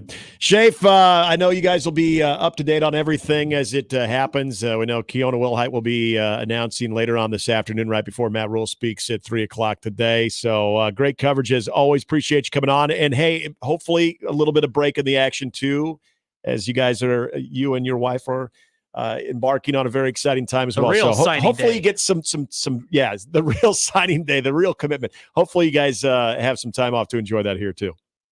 Yeah. I appreciate it. I won't be able to join you guys probably for a few months. We'll put it that way. So, that's understandable.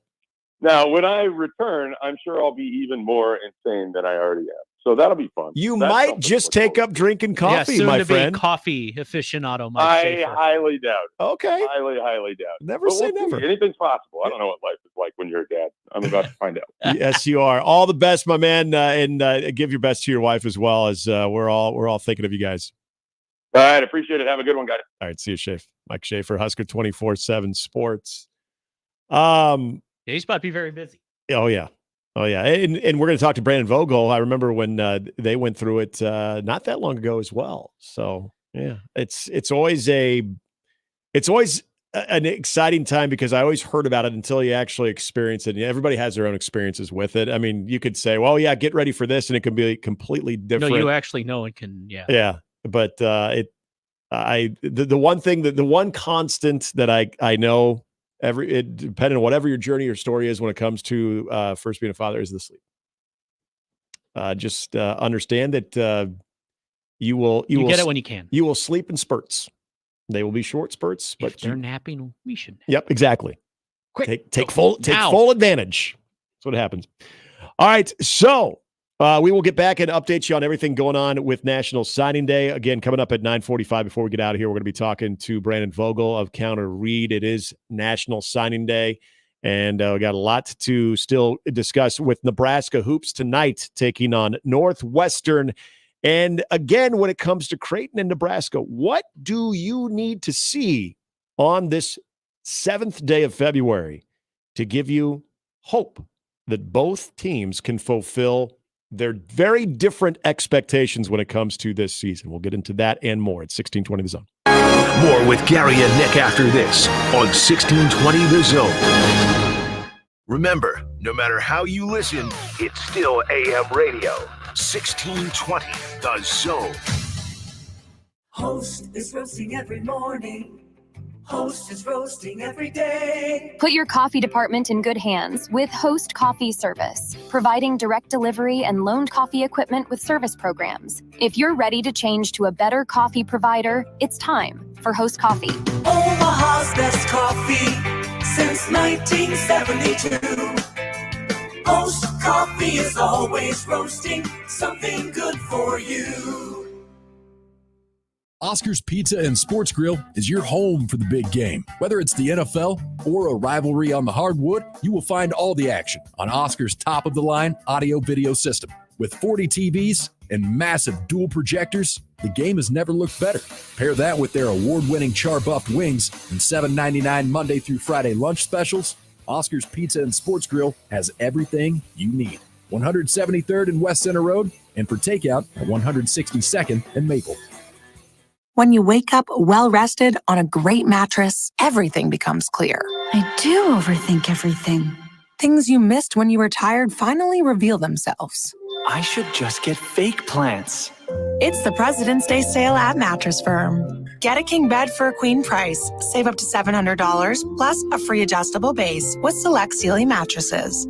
See a lower price? We'll match it. The right mattress matters. We'll find yours. Restrictions apply. See store or website for details. The NFL action keeps getting better, and DraftKings, the leader in fantasy sports, just dropped a brand new app, Pick Six. Pick Six is the newest way for you to get in on the fantasy football action with DraftKings. New customers can make their first NFL picks and get up to $100 back in Pick Six credits if those picks lose. Getting started is simple. Download the DraftKings Pick Six app and sign up using code 1620. Just pick between 2 and 6 NFL players and choose if they're going to have more or less of a stat. For example, will a player have more or less than 100 rushing yards, or will a player have more than 1 touchdown? Track your lineup and compete against others for a shot at huge cash prizes. Download the DraftKings Pick Six app now and sign up with code 1620. New customers can get up to $100 back in Pick Six credits if your first football pick set loses. That's code 1620. Only on DraftKings Pick Six. The crown is yours. One offer per new customer. First qualifying pick set winnings less entry fees must generate negative number. Max reward up to $100 equal to amount of negative number. Issued in non-withdrawable Pick Six credits valid for Pick Six use only. Expire after 1 year. Gambling problem? Call 1-800-GAMBLER. 18 and over in most eligible states, but age varies by jurisdiction. Eligibility restrictions apply. Valid only in states where DraftKings Pick Six operates. For up-to-date list of states, please visit dkng.co/pick6states. Void where prohibited. See terms at pick6.draftkings.com. If you're looking for a safe and reliable vehicle to get you through all types of winter weather and more, Baxter Subaru has you covered. Symmetrical all-wheel drive comes standard on nearly all Subaru models and provides you better traction, improved stability, and maximized performance on wet and snowy roads. Subaru's all-wheel drive also enhances off-road capabilities. Get incredible deals and great lease offers today on all our new Subaru models. Or shop anytime at BaxterSubaruOmaha.com. Like eating out? Like saving money? Then get to Cobb's at 180th and Center, Shadow Lake Town Center, or 72nd and Jones for their daily specials. Tuesday is $3 off all burgers and sandwiches. Wednesday, buy any specialty pizza and get a one-topping 50% off. Then Thursday, all wings are $1 each when you order 10. And this just in, all Cobb's locations now offer their own delivery service. Click copspizza.com to see the menu. Cobb's, pizza, and so much more. The Zone Hotline is powered by 42 Degrees, The Source, by your mom's house. 1620 The Zone at 1620thezone.com. Now back to mornings with Sharp and Handley on 1620 The Zone. So I want to try to update you on one of the announcements that we were expecting today that we will eventually hear from. The safety defensive back athlete, also listed as from Philadelphia, Kamir Prescott, on Instagram. And Brett brought this to my attention on the stream. Thank you, Brett, for doing this. And then I went on the gram. You know me, Jimmy, how much I love getting on the gram. Oh, yeah. Instagram Handley. Did go on the Husker Football Instagram page, and they do have a Kamir Prescott photo of him showing that I'm assuming that this would indicate that he is in, but they have not yet tweeted anything out about it. So usually, and if I go back to December, that was happening. Okay, so this is now official. Okay, I just saw it on Twitter. Yes, Kamir Prescott is in. All right, it is now finally on Twitter. This literally happened as I was saying, oh, I can't find it on Twitter. So there you go. Nebraska football posted. There it is, Kamir Prescott. As expected, the Wisconsin decommit from December is N. So there you are. That is one of two announcements that is expected to go. Nebraska's. Changed. I know, it really has. I used to cover this stuff for a living, and it's a lot different than it used to be. Yeah. Pretty much be done now. Well, and as far as people who really got into it as well, this day was, I mean, it's like your draft day, and you got like amped up for it. Like I remember the Tom and Luganville and all of the different coverage, like Trevor Maddich, they would have like all the split screens going on, and then you'd have everything just stacked from like as early as like 7 a.m. throughout like the afternoon of like, okay, this scheduled announcement, then we're going to go to this announcement, go to this announcement. Then you got the breaking down of classes, of all the recruiting classes by all of the ESPN college football draft recruiting experts, and really even the recruiting experts of ESPN. Like they've dwindled that thing down as well. I mean, and this was even really before we went into the early signing day of December. So it's just the coverage itself and everything that comes with it, just not nearly the same. It just is. Thanks, Portal. Yeah, Portal and spreading things out. Early signing day. Yeah. So yes, Kamir Prescott is going to Nebraska. So add another one to the 2024 class. And as you heard from Shafe on the 24/7 Sports YouTube channel, this will be at 2:30 our time. Right around then is when Keona Wilhite will make his announcement, choosing between Nebraska, UCLA, and Michigan State. A lot of signs pointing to Nebraska getting good news on that. So we will wait and see. And if you want, again, any type of, oh, that's interesting when it comes to schedule, the Matt Rule press conference to wrap up the entire 2024 class and also have a chance to hear from Glenn Thomas was originally scheduled today at 11 a.m. That has now been moved to 3 in the afternoon, conveniently after the announcement that they assume will go Nebraska's way. So do with that as you will. I think you can probably read between the lines there. Coming up, Nebraska Northwestern. Not necessarily what does this game mean for Nebraska, but what can we now start to learn or know, and better yet, expect from Nebraska as an NCAA tournament team? And we'll talk at the same situation when it comes to Creighton. But the Nebraska, we talked a little bit about this with Matt with Creighton. I want to get into this about Nebraska as they have a big one on the road. And can tonight be the night that Nebraska finally breaks through on the road in Big Ten play? It's coming up. I like playing against road games. Mornings with Sharp and Handley on 1620 The Zone and 1620thezone.com with Gary Sharp and Nick Handley. Live from the Host Coffee Studio, this is 1620 The Zone. 1620 The Zone. Traffic. From the Zoom Drain Time-Saving Traffic Center. No new accidents to report, but we do have some heavy stop-and-go traffic I-80 westbound between I-680 North and Q Street, as well as Dodge eastbound between I-680 and 72nd. No other accidents or slow-moving traffic to report at this time. Please stay safe and wear those seatbelts, everybody. Have a great rest of your Wednesday. I'm Peter Krenzer. This time-saving traffic was brought to you by the Nebraska Lottery. Someone just won a beautiful new blue truck by playing Trucks and Bucks 2023. So there are only 2 trucks left. Better get to a Nebraska Lottery retailer, buy a ticket, and play today. Top prize odds, 1 in 336,000.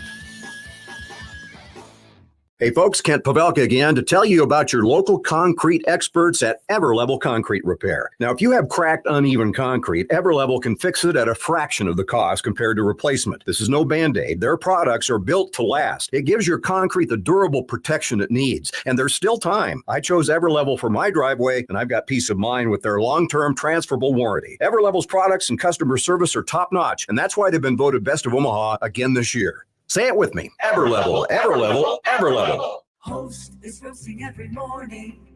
Host is roasting every day. Since 1972, family-owned and locally roasted Host Coffee Service has been roasting the finest coffee for businesses and restaurants. If you're ready to change to a better coffee provider, it's time for Host Coffee. Omaha's best coffee since 1972. Host Coffee is always roasting something good for you.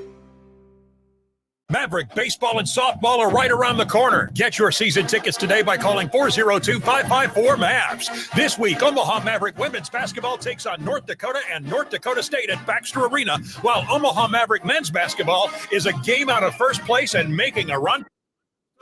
They take on South Dakota February 15th and South Dakota State February 17th. Let's pack the Baxter. Get your tickets now by calling 402-554.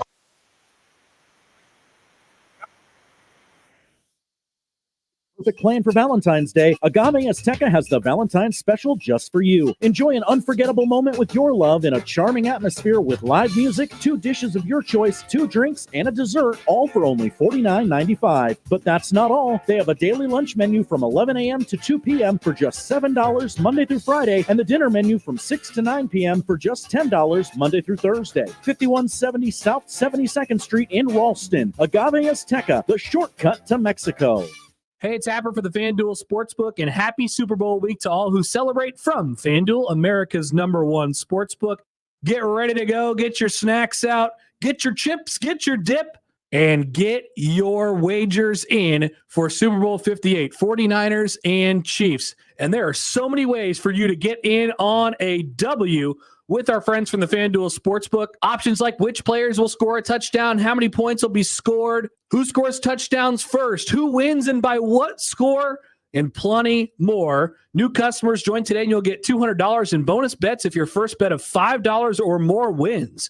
Just visit FanDuel.com/Happer and sign up. FanDuel.com/Happer. Make every moment more with FanDuel, an official sportsbook partner of the NFL. 21 and over, present in Iowa, $10 first deposit required. Bonus issued is now withdrawable bonus bets that expire 7 days after receipt. See terms at sportsbook.fanduel.com. Gambling problem? Call 1-800-BETS-OFF. Tickets for less. Best seats, best prices, no service fees. Shop ticketsforless.com. KOZN Bellevue, Omaha, Council Bluffs. This is 1620 The Zone. And we're back.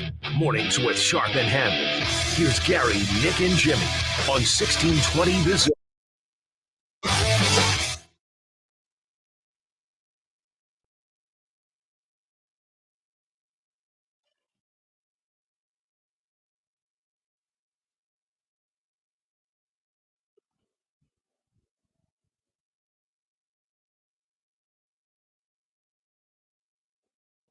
I'm going to ask you a very disappointing question, Jimmy. Yes, I saw it in the theaters, and it was amazing when this theme came on. You're like, yes!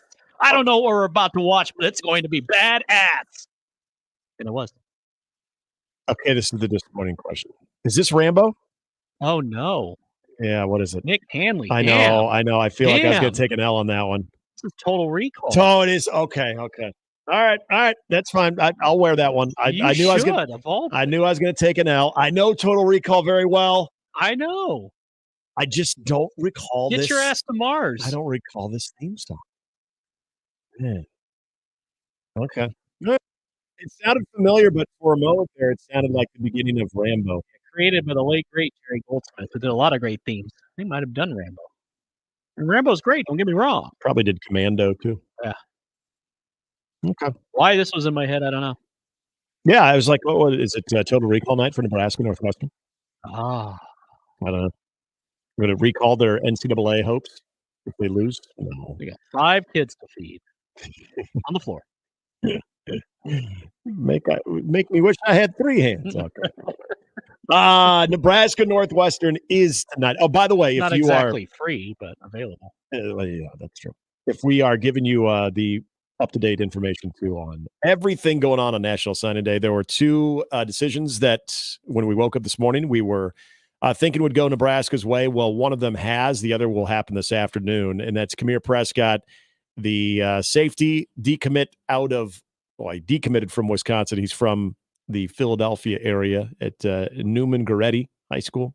He decommitted to Wisconsin back in December. Right before that signing period, he has made it official. He is going to play for Nebraska. And then later on today, it is Keona Wilhite, 3-star defensive lineman from Arizona, who decommitted from Washington with a coaching change. It's down to Nebraska, UCLA, and Michigan State. Sounds like Nebraska is in the lead on that one. That announcement will be made on the 24/7 Sports YouTube channel right around 2:30 today, just before Matt Rule speaks to the media later on today. Also, Glenn Thomas will as well. So, hoops tonight. Creighton, we've already talked a little bit about that one. Creighton and Providence tonight. That is a 7:30 tip, a game you could catch right here on 1620 The Zone. Jimmy will have pregame starting at 6. Nice hour show. Way it should be. Jimmy's still bitching about the late tea. I'm more the late tea time, the late tip-off time. I guess it is a tea time. I mean, at least Creighton's earlier. That is true. We're playing in Providence. I'm really, yeah, exactly. I'm really shocked. I thought if that game was in Providence when I was thinking about the week, I figured that tip-off would be earlier. And then you got Big Ten after dark in Evanston. Come on. I know. Well, I'm already grumpy for tomorrow. So it's the Big Ten doubleheader tonight. And Wisconsin at Michigan gets the early billing. Yeah, stick them later. Nobody cares. You know why, though? Because they want all eyes on the marquee matchup, the Wednesday night showdown between the 2 NUs. And the NU in purple is favored by 5.5. If you're looking to get in on some action here. Nebraska, as we know, winless on the road in Big Ten play. Although that great developing story that happened this past Monday, and I hope Fred Hoiberg. Well, sorry, I'm being sarcastic. Yeah, I don't know if it's really, but I hope Fred uses this as motivation, and uses the Kansas State game as motivation, and say, "Hey, look what we did on that very same floor. Look what they couldn't do. They couldn't do it, yet you did. Go, somebody make a call. Get those rules of basketball on PBA. Yeah, you're telling me Welsh Ryan Arena is more daunting than the Octagon of Doom? We've already taken down one Purple Cat. They don't have Vista in Evanston. Time to take down another Purple Cat. On the road, that is, because Nebraska's already beaten Northwestern at home. So this would be a clean sweep of Purple Cats. But that's right. That's a great stat, Nick. This season, when Nebraska playing on the road against Purple Cats, 1-0. 1-0. And playing Purple Cats in general, 2-0. Can they make it a clean sweep of Purple Cats? Is it the color purple? Is it the cat? Is it the movie The Color Purple? Wait, what? Find out tonight at 8. Could be all of them. This is a game. I hate saying this, Jimmy, because I felt this way. No, definitely not a must win. Sorry, just making fun of all. But it's a win, and boy, do you give yourself some wiggle room. But I said this before the Maryland game. I predicted Nebraska would win on the road against Maryland. And we know how that went. It did not go very well. I feel good about tonight. I do. I don't know how to feel. I know. I don't want to go as let's just say I feel good about I feel good about Nebraska against You're not saying win or Northwestern. lose, just you're feeling good. Yeah. And look, Sunday, if you would have told me that that game plays out the way it did and Nebraska falls short, I look at that as a net positive. Because recently on the road, speaking of Maryland, they had some moments in those games, big moments in those games, where either they were holding on to a lead, and I know people forget it against Maryland. They actually got out to a double-digit lead in that one at 12-2. Then it was good night, Irene. Maryland started hitting threes, a team that doesn't normally hit threes, and all of a sudden it was blowout city. When I think of another really bad loss on the road, the Rutgers game, and a game, again, where Nebraska was up by 11 with like 6 minutes to go, 6.5 minutes to go, and they end up losing that one in overtime.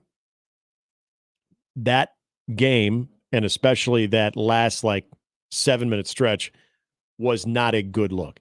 The Sunday matchup against Illinois, where there were moments that Illinois, in fact, they got out to a double-digit lead themselves. Nebraska continued to claw back, but there was never really a prolonged moment in that game where I'm like, damn, this is bad basketball. This isn't good.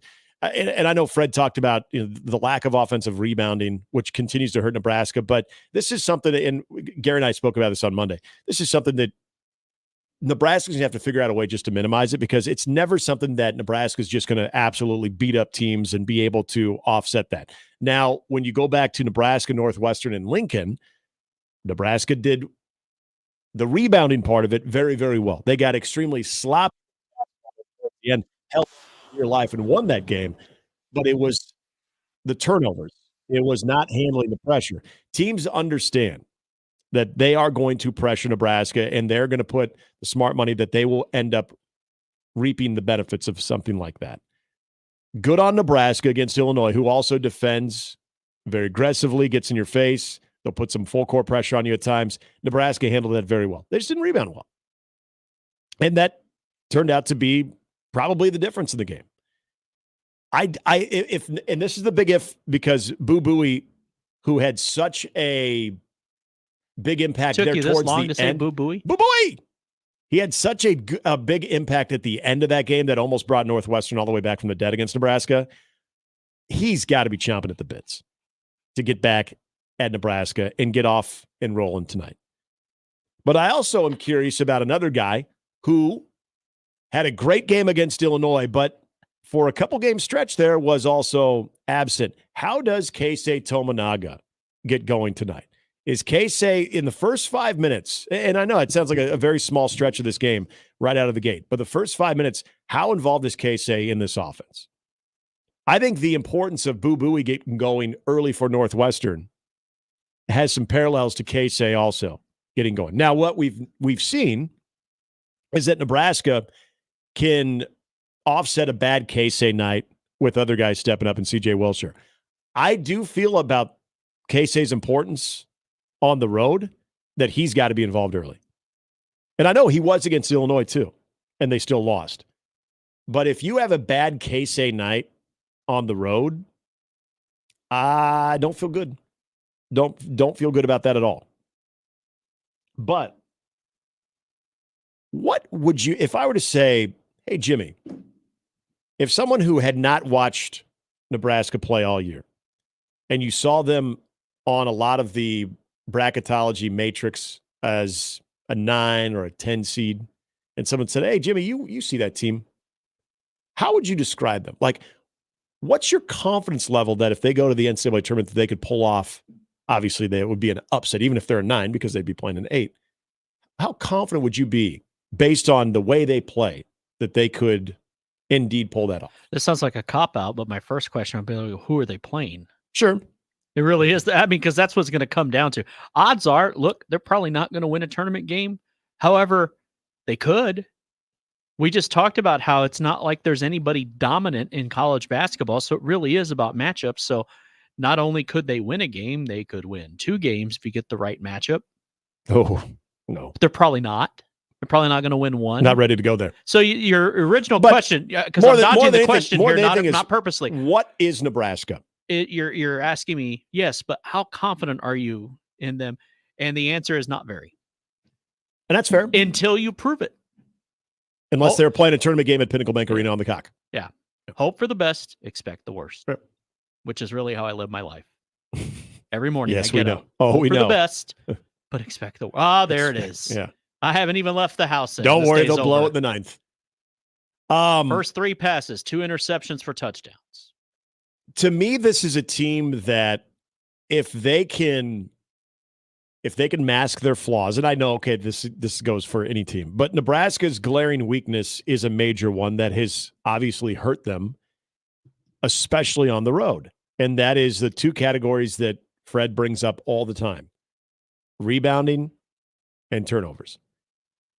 I feel more confident. In fact, I feel much more confident that Nebraska can keep the turnovers at a minimum. Same. When they're dialed in, as opposed to being able to beat up teams on the boards and where they're able to. Some games they can't rebound to save their life. Yeah. And which will get you beaten. Everybody focuses on the offensive rebounds, which is a big part because you're rebound. Yeah, exactly. Just rebounding, period, is a major issue. Now, there were moments in that game against Illinois where they went to zone, and I think that was also hurting them because, they always told to, you're finding someone to box out, or you're boxing out a certain area, but you got to draw some type of contact so you have someone on your back. That didn't help them in the efforts of trying to rebound the basketball better. This is one of those games that the reason I feel decent about tonight's matchup, okay, and I just went from good to decent. I feel good. I feel good about tonight's matchup, is I do think, despite their inability to do so, Northwestern's that is, against Nebraska, and able to beat Nebraska on the boards, they will continue to go hard at the boards. They will continue to say, all right, you know what, that was a fluke. Nebraska beat us on the boards in this game. We're going to continue to especially send our guards to the boards and see if we can get some second and third opportunities. And you know what? Tonight, they'll be able to do that every now and then. My question is, okay, you minimize that, but you take much better care of the basketball, which I think is plausible. That they can do that. They could be much better with the basketball than they were in Lincoln. And if you're minimizing the rebounding deficiency and you are keeping the turnovers, I know that the goal is always single digits. I would say keep it under 12. If you keep it under 12, I like where Nebraska is. Because this is the thing I love about this Nebraska team, is there are scoring options. And what we've seen at least enough is if one guy is off, there are other guys that can step up. Now, I do go back to the importance of, I think, Casey on the road, especially getting going early, is big. Even if at some point in the game he sort of vanishes. No, run some stuff for him. Get him feeling good. Because he needs to see the ball dropping early. Some dudes are like that. Because I don't think C.J. Wilcher has C.J. Wilcher's, it's kind of weird to say this, given C.J. Wilcher's time in Nebraska. I don't know if he strings together back-to-back bad shooting performances. And to C.J.'s defense, he did not get a lot of shots off against Illinois. They did a good job of defending him, and good on CJ of not completely trying to force the issue, but also trying to allow other people to get involved, knowing that, okay, CJ was the hot hand against Wisconsin, Casey was the hot hand against Illinois, and they were making sure that, Fred was making sure offense was going to him.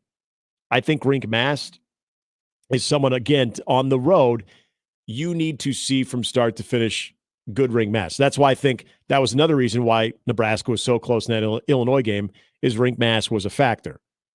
To me, tonight, those are probably the 2 of the most important guys right there. Casey getting going, and Rink Mast being present the entire way.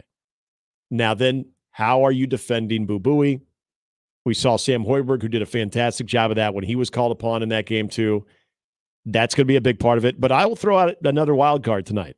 And a guy that has been so hit or miss this season, but I also think when there's a complimentary score and it kind of opens it up for him, this is when this offense probably at its best, and that's Bryce Williams. But it can't just be Bryce Williams, because if I go back to the 2 losses that were probably the biggest head scratchers on the road, the Rutgers and Minnesota loss, Bryce Williams was not the problem. So if you look at if Bryce Williams is the only one who's generating offense for Nebraska tonight, that's a bad thing. That is just not how this team is at its best. So Those are the two guys I look for more than anything out of the gate is Casey and Rink. And then if you get complimentary scoring around them, because, all right, we're closing down on Rink Mass, taking away, the flare screens. He's not getting that look. Casey is starting to get, hammered. All right. Then you look at Bryce Williams. Then you look at Wilshire. I thought you meant he was visiting the concession stand. Can you? Yeah, I think you can drink at Welsh, right? Yeah. I think that's a thing. They're smart. They're rich. They can smell. It should be. But when we come back, I wanted just for a moment. So are they going to win? Yeah, I think they win. All right.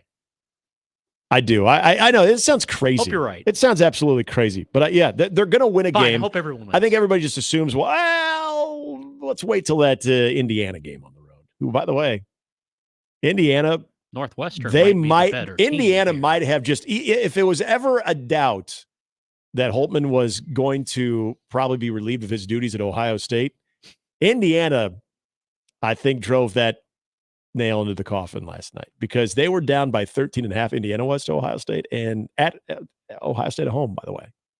Indiana comes back and wins that game. Not good for Chris Holtman. When we come back, though. Hey, but it's signing day, so Ryan Day will have something for That's true. That's true.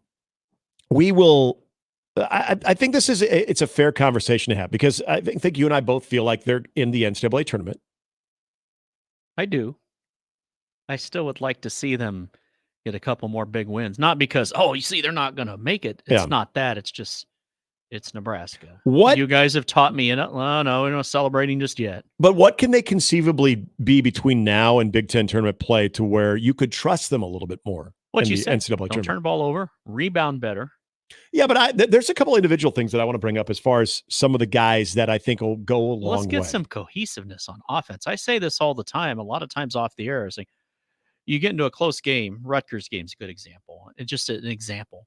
Who do you have faith to go get a bucket?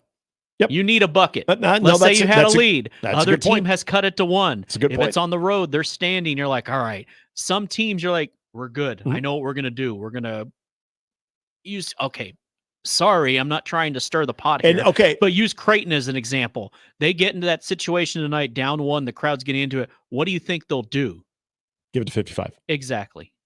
Or throw it down to 11. Or let them figure it out and work out. But when it comes to Nebraska, it's like, what are you doing? Yep. I just hope somebody makes something. Okay, you're going to have to do a little bit better than that here. Moment in that game Who's against your dude? Illinois kind of brings up that question, okay? And I want to get to that because that's part of the between now and February. Look, they're not all of a sudden going to turn into this great rebounding team, okay? The flaws, you are. Exactly, they are. But Brett's team is out on the floor. There's still some important questions out there, and that's one of them. And we'll get to that here on the other side. 1620 The Zone. Gary Sharp, Nick Handley, and Jimmy Chavez. Mornings with Sharp and Handley. Weekdays 6 to 10. On 1620 The Zone and 1620thezone.com. Previously on The Crossover. A horny industrial leather industrial. John has a lot of questions. I do have a lot of questions. Will Where John can I get find any? one? What is this horny industrial leather show? Black Blade? What made them industrially horny? Should we just play 20 questions with this tweet? What made them industrial horny? Amazing question. Mornings with Sharp and Handley. The Connor Happer Show. Unsportsmanlike conduct. 6A to 6P. 1620. The Zone. Your Omaha area forecast from the Godfather's Pizza Weather Center and KETV Newswatch 7 on 1620 The Zone. Get ready for a warm and windy Wednesday. Expect cloud cover throughout the day. South winds pick up in the morning, gusting 30 to 35 miles per hour through most of the day. Highs in the upper 50s. I'm meteorologist Sean Everson from KETV Newswatch 7. You can find pizza anywhere. But when you want pizza pie piled high with more toppings, that's when you come to my place, Godfather's Pizza. For a limited time, get your hands on 2 of my large one-topping pizzas. Get pepperoni, beef, black olives, you choose. All this food for only $30. Feed your whole mob without breaking the bank. Hey, it's an offer you can't refuse. Godfather's Pizza. Do it. Down the 7 The Eagles present The Long Goodbye, the final tour. live in Omaha. With special guest Steely Dan. The Eagles. This Saturday at CHI Health Center. Get tickets now at Ticketmaster.com. The Eagles, the long goodbye, the final tour. When you wake up well-rested on a great mattress, everything becomes clear. I do overthink everything. Things you missed when you were tired finally reveal themselves. I should just get fake plants. It's the President's Day sale at Mattress Firm. Get a king bed for a queen price. Save up to $700 plus a free adjustable base with select Sealy mattresses. See a lower price? We'll match it. The right mattress matters. We'll find yours. Restrictions apply. See store or website for details. Hear that? The sound of water being poured on 800-degree rocks. If you were here in this sauna, you'd be so hot you wouldn't have the energy to move. But you're not here. Because your self-care happens out on the road, riding your motorcycle protected by Progressive. Besides, after a long ride, a helmet sweat is way more satisfying. So if you ride, switch to Progressive, America's #1 motorcycle insurer, without even breaking a sweat. Progressive Casualty Insurance Company and affiliates, not available in all states. Timber Creek Pizza Pub and Grill serves pizza with an unforgettable pizza sauce and fresh ingredients in unique combinations of bold flavors. Try customer favorites like the 3 Oinks and a Moo, the Mountain Man, or the Upset Grizzly Bear. Make your watch party memorable and tasty with a Timber Creek football party package. Pre-order now for an easy game day pickup. Call Timber Creek today. Timber Creek Pizza Pub and Grill at 178th and Harrison and at timbercreekpizzaomaha.com. Email unsportsmanlike conduct on the Equitable Bank Zone Inbox with whatever is on your mind, from your hot takes to what you think is one. The Zone Inbox is brought to you by Equitable Bank. We take banking personally. We want to hear from you on the Equitable Bank Zone Inbox. Join me, Jimmy Allen, for the Creighton Athletics Hour. We'll be talking all things Blue Jays and interviewing your favorite coaches, so you don't want to miss it. It's the Creighton Athletics Hour, Thursdays, starting at 6 o'clock, only on 1620 The Zone, 1620thezone.com, and your 1620 The Zone mobile app. Now back to mornings with Sharp and Handley on 1620 The Zone.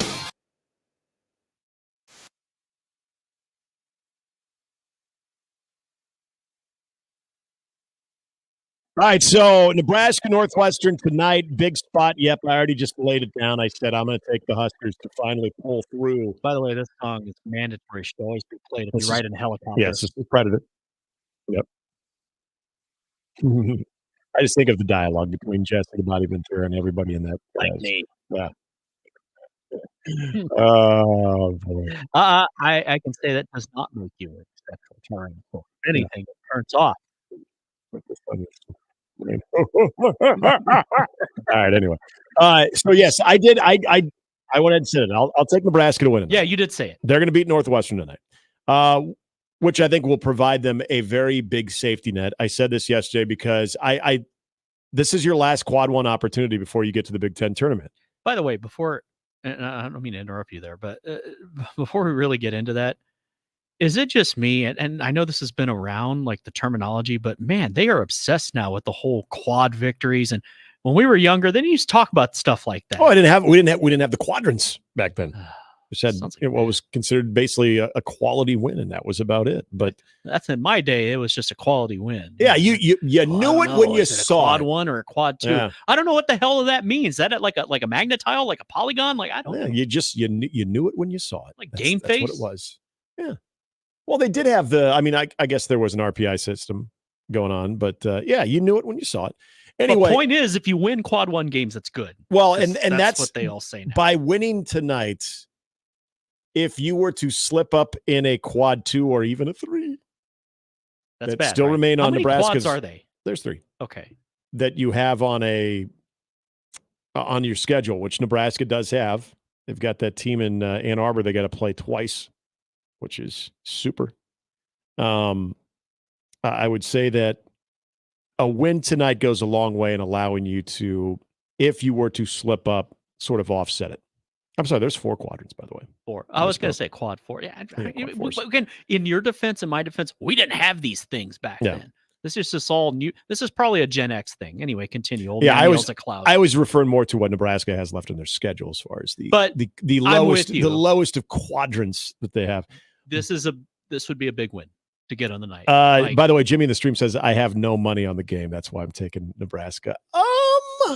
You know what? 5.5 in favor of Northwestern. That's enticing.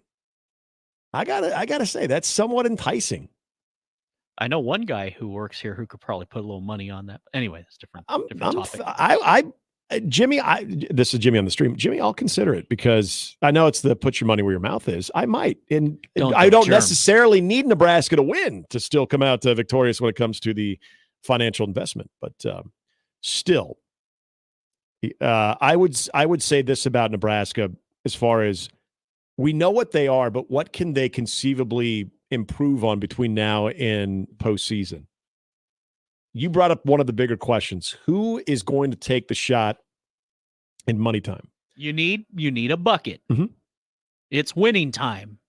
And as Irvin said. And you saw where this. Are you going? I would immediately say, who's saying give me the ball and get the hell out of my way? And who is Fred designing a play for? Can't be himself because my money would be on Fred. Deadly in the corner. Be good money. We saw in the end of regulation, they had a play set up where Rink Mass got it at the elbow, was able to move it down to the block, little turnaround right off the glass. Nebraska goes up. Then you get the soft foul called on Damask. Soft is one way. I guess it was called on C.J. Wilcher, but Damask goes to the line, goes 1 for 2. They go the overtime. He sees a bull, but okay. The overtime part was maybe more confusing to me because all night and really all season, when Rink Mass has gotten that look near the top of the key, he's let it fly. He did not do it. He hesitated just a moment. Whether there's contact on his hand or not, I don't think it was going to be called, but that hesitation and where his eyes went to Casey. Does Rink Mass have the utmost confidence that he is going to or wants to take that particular shot? Or was he looking over at Casey? Because that hesitation right there, that's all you need to know, was in that moment something that it, at the very least, doesn't make me answer that as definitively as I'd like to. Because I would have said before that, yeah, Rink had a good look. Get it to Rink. He can make that shot. And I even said during the break, if he makes that shot, great. If he misses it, you're like, no, it's okay. Yeah. It was there. I'll live with that. If you don't shoot, then I'm mad at you. Like when you hesitate and the guy strips you and the game's over. Don't worry about shoot the ball. I don't worry that Casey would lack the confidence to put it up. My biggest worry is would Casey be able to turn? But yeah, would he be able to see a okay shot and do enough to create an even better shot? But yeah, it's good to great. Oh, you have a good shot, yes, but is there a better shot? Do you make the extra unselfish pass to the open dude in the corner or out high and just live with it? That's the next step in the progression of are we good or not? Okay, and now this is interesting. So I'm looking at the stream here too, and Eric says, I've said this before and I will say it again now, Nebraska doesn't have those dog-type players that could really make a difference in the games like Illinois and Rutgers. Fair. That showed up. It did. The one guy that I would say is starting to resemble that comes off the bench in C.J. Wilcher, but to Eric's point, didn't have a great game. He didn't get a lot of shots off against Illinois, but he didn't have a great game either. He's one of those guys, though, that I think of, and this goes back to our original conversation of who's taking that shot. I don't know where he would be in Fred's priority order, but I think he'd have to be on the floor in those moments. That's C.J. Wilcher. Oh, what about you, the fan, which in this case, it's you, Nick. I'm talking about, and you said that's who needs to be on the floor. C.J. needs to be on the floor. First, who are your 5 that you want in that situation? Who would you like the ball to be in the hands of? And at the end, who would you like taking the shot? Now, it can be the same guy with the ball in their hands, but those are the things. And like we use Creighton as an example, just because that's how hell, you could use Omaha. Yeah. Who do you want taking the shot there in that situation? Yep. And you live with whatever happens. But you're like, all right, that's who we wanted to have the ball. That was a good look. We'll live with it. They'll make it more than they miss it. Yeah, and I think to Eric's point about not having those types of dogs, if you will. And Brett brings up another good one. Juwan Gary. Juwan Gary is another one that can hit a shot every now and then, but what he brings from crashing the boards, what he does offensive rebounding, as well.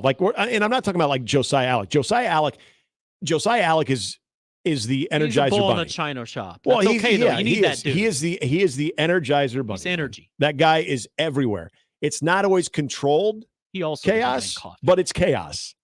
And so there are times, that energy, like he's going to go after every 50-50 ball, even if it's like completely out of his reach. When he saved that one the other night at home, yes, the crowd just erupted all of a sudden. But what Juwan Gary brings is actually a little bit more of an offensive threat too. What you need. So I don't, again, this isn't a team that I think, man, they're just soft and I've never thought that. They lack maybe that type of dude that is just going to kind of be the difference. I just think that there is, when it comes down to crunch time, when it comes down to making that shot, I think there probably is a little bit of uncertainty. Casey will put the shot up, may not be the best look. Rink, I think for the most part, I would love to know what Rink's hesitation was. I would love to talk to him and say, just like in that moment, as soon as you got the ball, what were you thinking? Because that little hesitation was a little bit off-putting for him. This is how you learn, though. Yep. He gets that chance again. Let's say they're in that same situation tonight, aside from the tension convention, because as late as this game is, you're going to have a hard time going to bed afterwards. But if he gets the ball, especially if they win, this time he's shooting it. Yes. I don't know. I'm just saying this is what you tell him. Next time, hey, shoot. Don't worry about it. Good look. I think CJ Wilcher is a guy that has no problem putting that shot up. And it's a little bit like Casey, where sometimes he will put up the wild shot.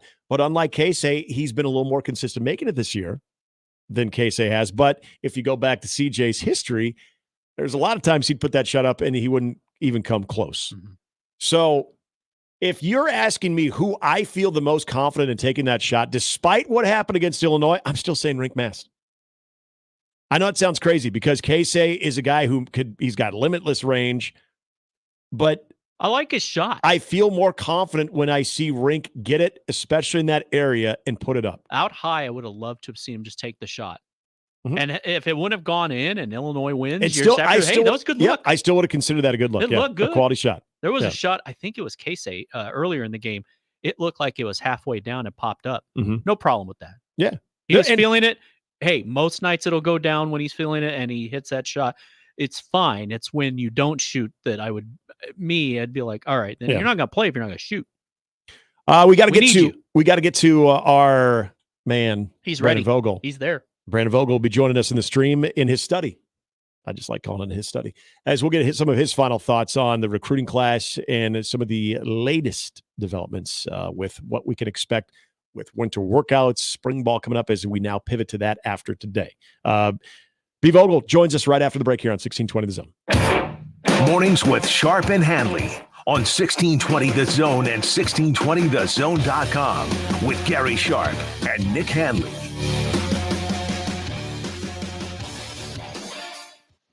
Many people go back to the dealership out of habit or because they think the dealer is the only one who knows how to fix their car.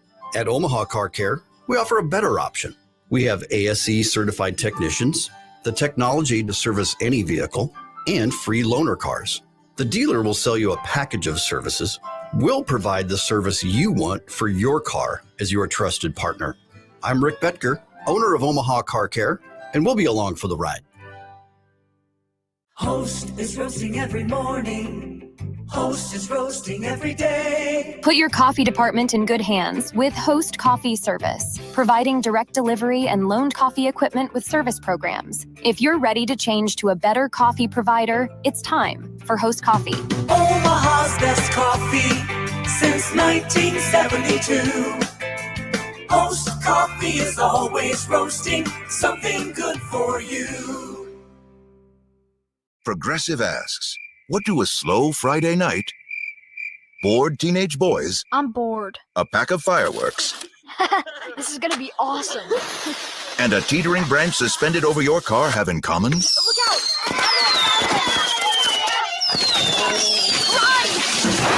They can quickly wreak havoc on your slow Friday night.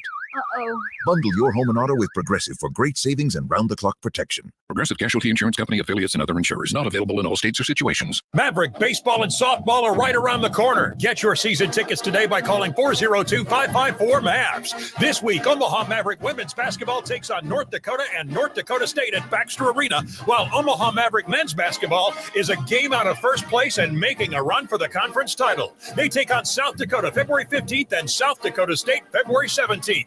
Let's pack the Baxter. Get your tickets now by calling 402-554-MAVS or by going to omavs.com/tickets.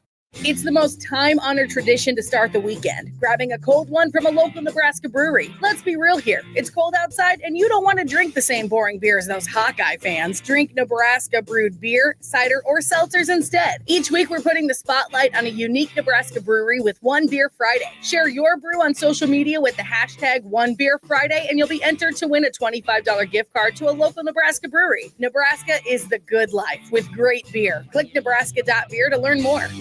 Prescriptions require an online consultation with a healthcare provider who will determine if appropriate. Restrictions apply. See website for details and important safety information. Subscription required. Price varies based on product and subscription plan. If you're having problems in the bedroom, talking about it is the last thing you want to do. Same goes for hair loss, anxiety, or even depression.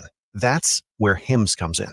Through HIMS, you don't have to talk about it. You can do something about it. Just go to hims.com/start, where you can find a variety of potential solutions for the problems men face every day and save up to 95% on generic alternatives. The entire process is 100% online, making it incredibly simple, straightforward, and above all, private. If prescribed, treatments made using clinically proven ingredients are shipped directly to your door in low-key packaging. So if you're experiencing ED, hair loss, anxiety, or problems with your general health, you don't have to go to the doctor, the pharmacy, or spend all day talking about it. Just go to hims.com/start and do something about it. Get started today at hims.com/start. That's HIMS.com/START. And we're back. Mornings with Sharp and Handley. Here's Gary, Nick, and Jimmy on 1620 The Zone.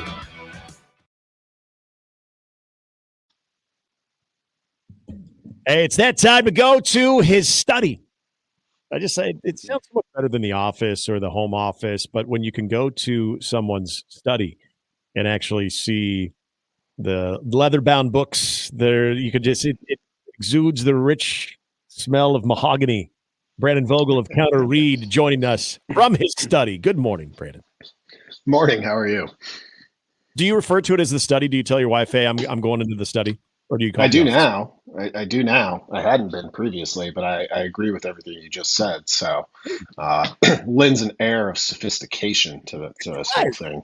Absolutely, and I'm sure I know you are a man of a good craft cocktail or two. I'm sure a morning later could be a scotch, perhaps maybe an old fashioned. Oh yeah, always. Old fashioned is probably the go-to, but do enjoy some scotch. I don't think I have a snifter, so might have to acquire one of those to fully make the transition from office to study. Yeah, that would be good. So today, usually we were talking a lot about this, not just of what Nebraska's adding to their class, but also what this day used to mean in college football. Have you fully pivoted from, okay, it's February is no longer the day now, and it's just like kind of another sort of that like flyover of fine tuning anything that you need to with a recruiting class? Like, are you finally like adjusted to all that? Yeah, I am adjusted to all that. Like there's always going to be a handful of, typically pretty high end guys who might have reasons to wait this long. And, Nebraska's not often in the mix for players like that. So I kind of look at this February signing day as the fewer headlines, the better for Nebraska. That's where you should be. Like your class should be pretty much done. We know there's a decision today that the Huskers await, and that's good. That felt like a kind of a common sense, like the guy's all of a sudden available due to circumstances at his previous school. We like him. Let's see if we can get in the race. And it seems like the Huskers are very much in the race there. But other than that, the more time you can spend in January working on the next two classes ahead, I think the better off you are in today's college football. Brandon, what is look? There's a lot of great storylines about this class, and I mean I know the headline is always going to be Dylan Raiola. That's just what it is. But when you think of what defines this class, and you're someone who's followed this program, you've seen the trends in recruiting as well, and you know what's important for the future of Nebraska football. Like, how do you define this class? What really jumps off about just the collective work of this coaching staff? Yeah, I mean, there's a lot of pieces to it. In a lot of ways, it kind of feels, I think, like, if this coaching staff gave us their resume when they showed up a year ago, this is the class you would have expected from the resume. They've got some, kind of positionless guys who might be, at least at the time that Nebraska offered a handful of them, and maybe still a little bit under the radar. Guys where they're like, oh, this guy triple jumps X, and we're in on that, or those sorts of things. That's a trait of theirs. I think they held true to their kind of devotion to being local. When you look at kind of the local numbers in this class, and they got a couple of high profile guys. So it's a good blend. It's a big class. Not to fast forward too far, though that's kind of a consistent problem of mine.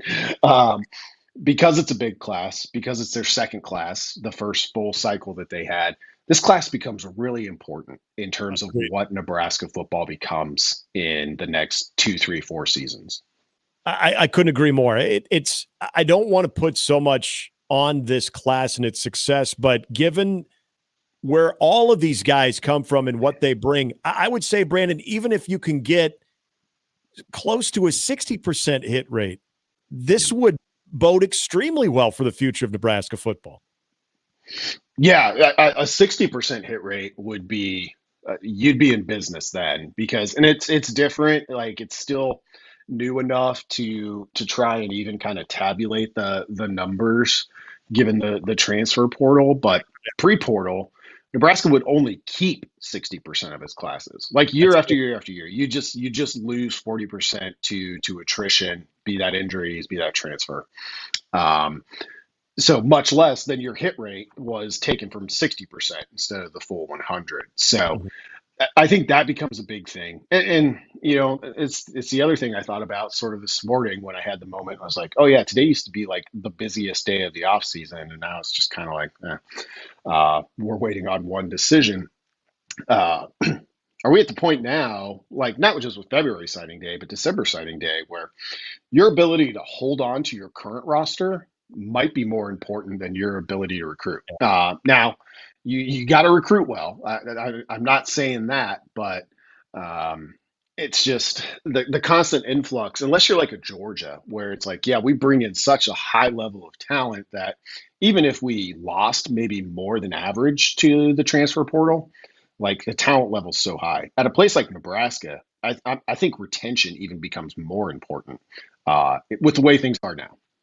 And I'm glad you said that, because when we think of the year one of Matt Rule and this coaching staff, look, they didn't get to a bowl game. They had 4 opportunities to do so. They go 0-4 in November, so that leaves a bad taste in everyone's mouth.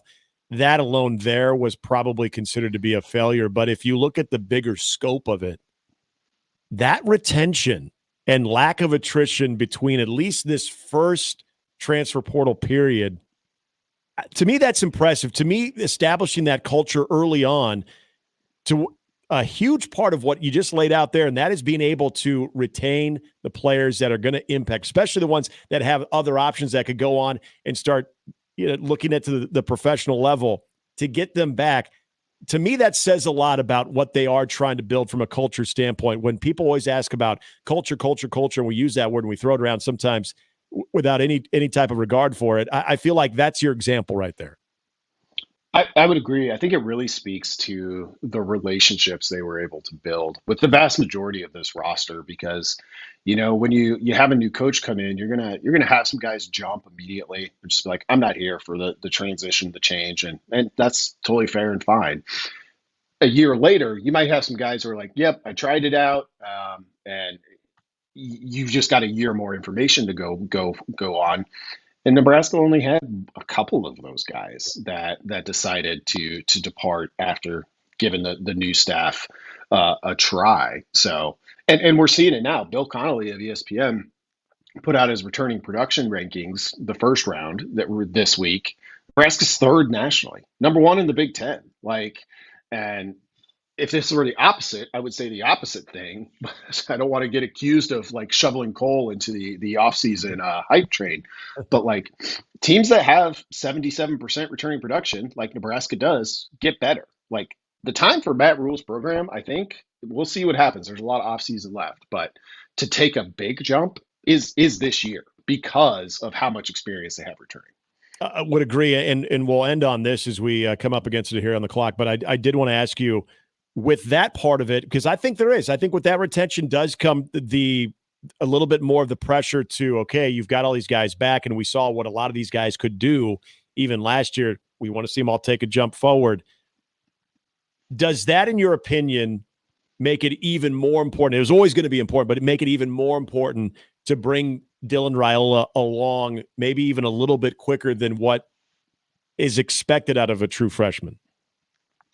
I think so. I think publicly, all coaching staffs do this. They'll always play the competition game it's an open competition for as long as you have. And I think the staff is really about that too.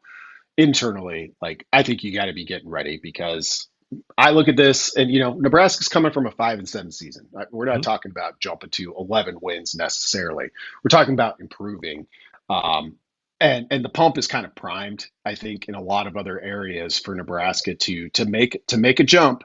The big question is quarterback. And I think knowing which way you probably want to go is useful as they get ready, or as they go through winter workouts and get ready for spring football.